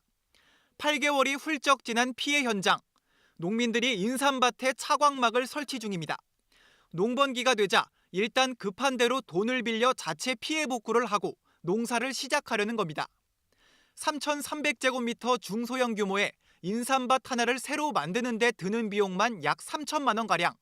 수해로 막대한 손실을 본 데다 복구하느라 얻어쓴 빚에 이자까지 크게 늘어 감당하기 어려운 형편이라고 하소연합니다. 자금이 지금 부족해서 지금 죽을 지경이에요. 앞으로도 지금 이거 관리하고 소독하고 하려면 또 수천만 원이 들어가야 되는데. 아예 인삼밭을 논으로 바꿔 벼농사를 준비하는 농민들도 있습니다. 인삼 농사에 비하면 수익이 크게 줄지만 수해로 땅의 양분이 빠져나가 인삼 농사 짓기가 어렵다 보니 불가피하게 선택한 겁니다. 뜻하지 않는 이제 벼농사를 이제 다시 짓게 되는데 벼농사를 짓는 것도 뭐 그냥 짓는 것도 아니고 전부 다 인력으로 다 해야 되고. 이런 상황에서 아직 댐 방류 피해 원인 규명은 물론 보상 논의조차 진전이 없습니다. 수해에 복구비까지 떠안으며 빚더미에 앉게 된 농민들은 지난달 국회를 통과한 환경분쟁 조정법을 근거로 신라 같은 보상 기회만 기다리고 있습니다. KBS 뉴스 백상현입니다. 얼마 전 전북 군산의 산업단지 도로에서 맹독성 물질인 페놀이 유출됐습니다. 한 화학업체가 지하에 매설한 배관에서 새어나온 것으로 확인됐는데 해당 업체는 소방당국이 알려주기 전까지 유출 사실조차 몰랐습니다. 보도에 서윤덕 기자입니다. 지난 7일 새벽 전북 군산의 산업단지 도로에 페놀 50리터가 유출됐습니다. 페놀은 인체에 흡수되면 숨지거나 심각한 장애를 유발하는 맹독성 물질입니다. 페놀이 새어나온 곳은 도로 아래 묻은 인근 화학업체의 배관. 군산항에 정박한 배에서 페놀 원액을 공장으로 보내는 1.4km 길이의 배관인데 이 배관에서 가느다란 균열들이 발견됐습니다. 하지만 해당 화학업체는 주민 신고를 받고 출동한 소방당국이 알려준 뒤에야 페놀 유출 사실을 알았습니다. 유출 여부를 알려주는 경보기가 울리지 않았다는 겁니다. 화학업체는 유출 사고 하루 전 배관 이상 여부를 확인하는 작업을 했다고 밝혔습니다. 환경부는 이 과정에서 해당 화학업체가 배관 안에 압력을 가한 사실을 확인하고 작업과 균열관 연관성 등을 조사하고 있습니다. 또 추가 유출을 막기 위해 안전을 확보할 때까지 해당 배관의 가동 중지를 명령했습니다. 사고 설비 개선이 이루어진 후에 검사기관 검사 후 이상이 없는 경우에만 가동 중지 명령 해제가 가능합니다. 환경부는 배관에 대한 점검과 별도로 해당 화학업체가 안전 규정을 제대로 지켰는지 등도 조사할 예정입니다. KBS 뉴스 서윤덕입니다. 이어서 한국도로공사 연결해서 주말 아침 교통 상황 알아보겠습니다. 봄 내음 가득한 요즘입니다. 오늘은 날도 쾌청해서 나들이 행렬이 지난주보다 더 길 것으로 보이는데요. 경기권에서 충청권으로 진입하려는 차량들이 특히 많겠습니다. 중부선 이용하신다면 남이 방면으로 일죽이나 증평 진입 앞두고 정체가 심할 것으로 보입니다. 이 시각 충청권 오가는 노선들 중심으로 정체가 빠르게 길어집니다. 경부선 부산 방면으로 서울요금소부터 죽전, 동탄부터 오산까지 4에서 6km 구간 정체 심하고요. 논산 천안선 외곽 쪽으로는 남풍새 부근 이동량 부쩍 늘면서 차량 터널까지 혼잡합니다. 서해안선 하행선으로는 순산터널부터 정체 시작됩니다. 비봉 일대에서도 잠깐 브레이크 밟는데 서평택과 서해대교 사이가 가장 어렵고요. 영동고속도로 외곽 쪽으로는 초입 구간 정체 시작되면서 월고까지 답답합니다. 지나서는 마성이나 용인 주변으로도 속도감이 다소 떨어집니다. 전좌석 안전띠 착용 잊지 마시고요. 고속도로 교통방송이었습니다.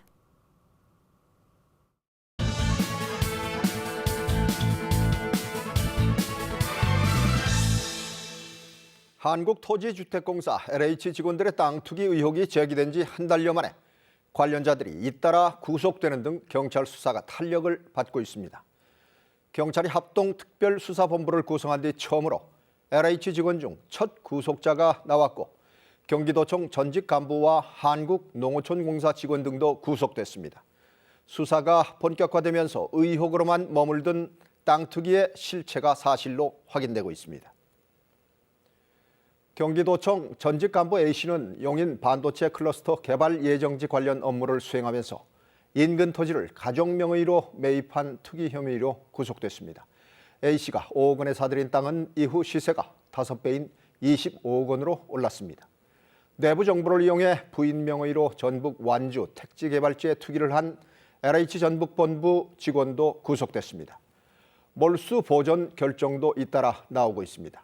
광명시흥 신도시 조성 예정지 투기 의혹과 관련해 경찰이 신청한 몰수 보전을 법원이 받아들였습니다.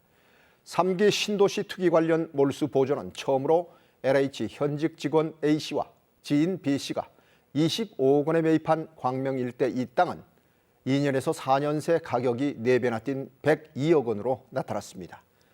모두 미공개 내부 정보를 이용해 개발 예정지를 헐값에 사들여 투기 혐의를 받고 있는 사례들입니다.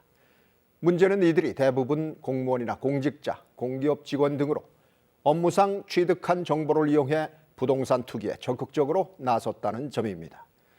국민을 허탈하고 분노하게 하고 국가 행정에 불신을 초래하는 이런 투기를 막기 위해 정부는 고강도 대책을 내놓았습니다. 전 공직자 재산 등록 추진과 토지 양도세 중과 주택에만 적용됐던 담보 인정 비율 LTV 규제를 토지담보대출에도 확대합니다. 투기 환수 대책도 만들어 부당 이득에 대해 3배에서 5배의 벌금을 부과합니다. 일각에서는 지나친 시장 통제와 감시, 재산권 침해 등을 우려하기도 하지만 부당 이득 환수에 대한 공감대는 분명합니다. 투기 근절을 위한 후속 조치는 차질 없이 진행돼야 합니다. 다만 실효성을 고려하고 정책에 후유증이 없도록 공론화하고 검증하는 절차적 정당성 확보에도 힘써야 할 것입니다. 뉴스 해설이었습니다.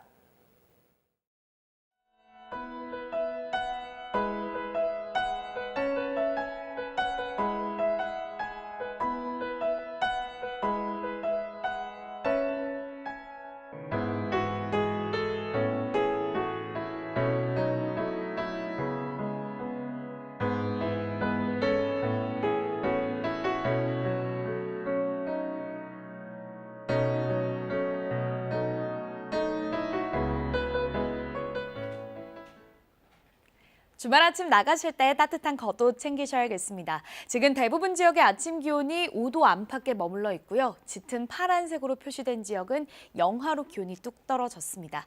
대관령의 아침 기온 영하 5.7도, 봉화는 영하 2.9도로 출발했고요.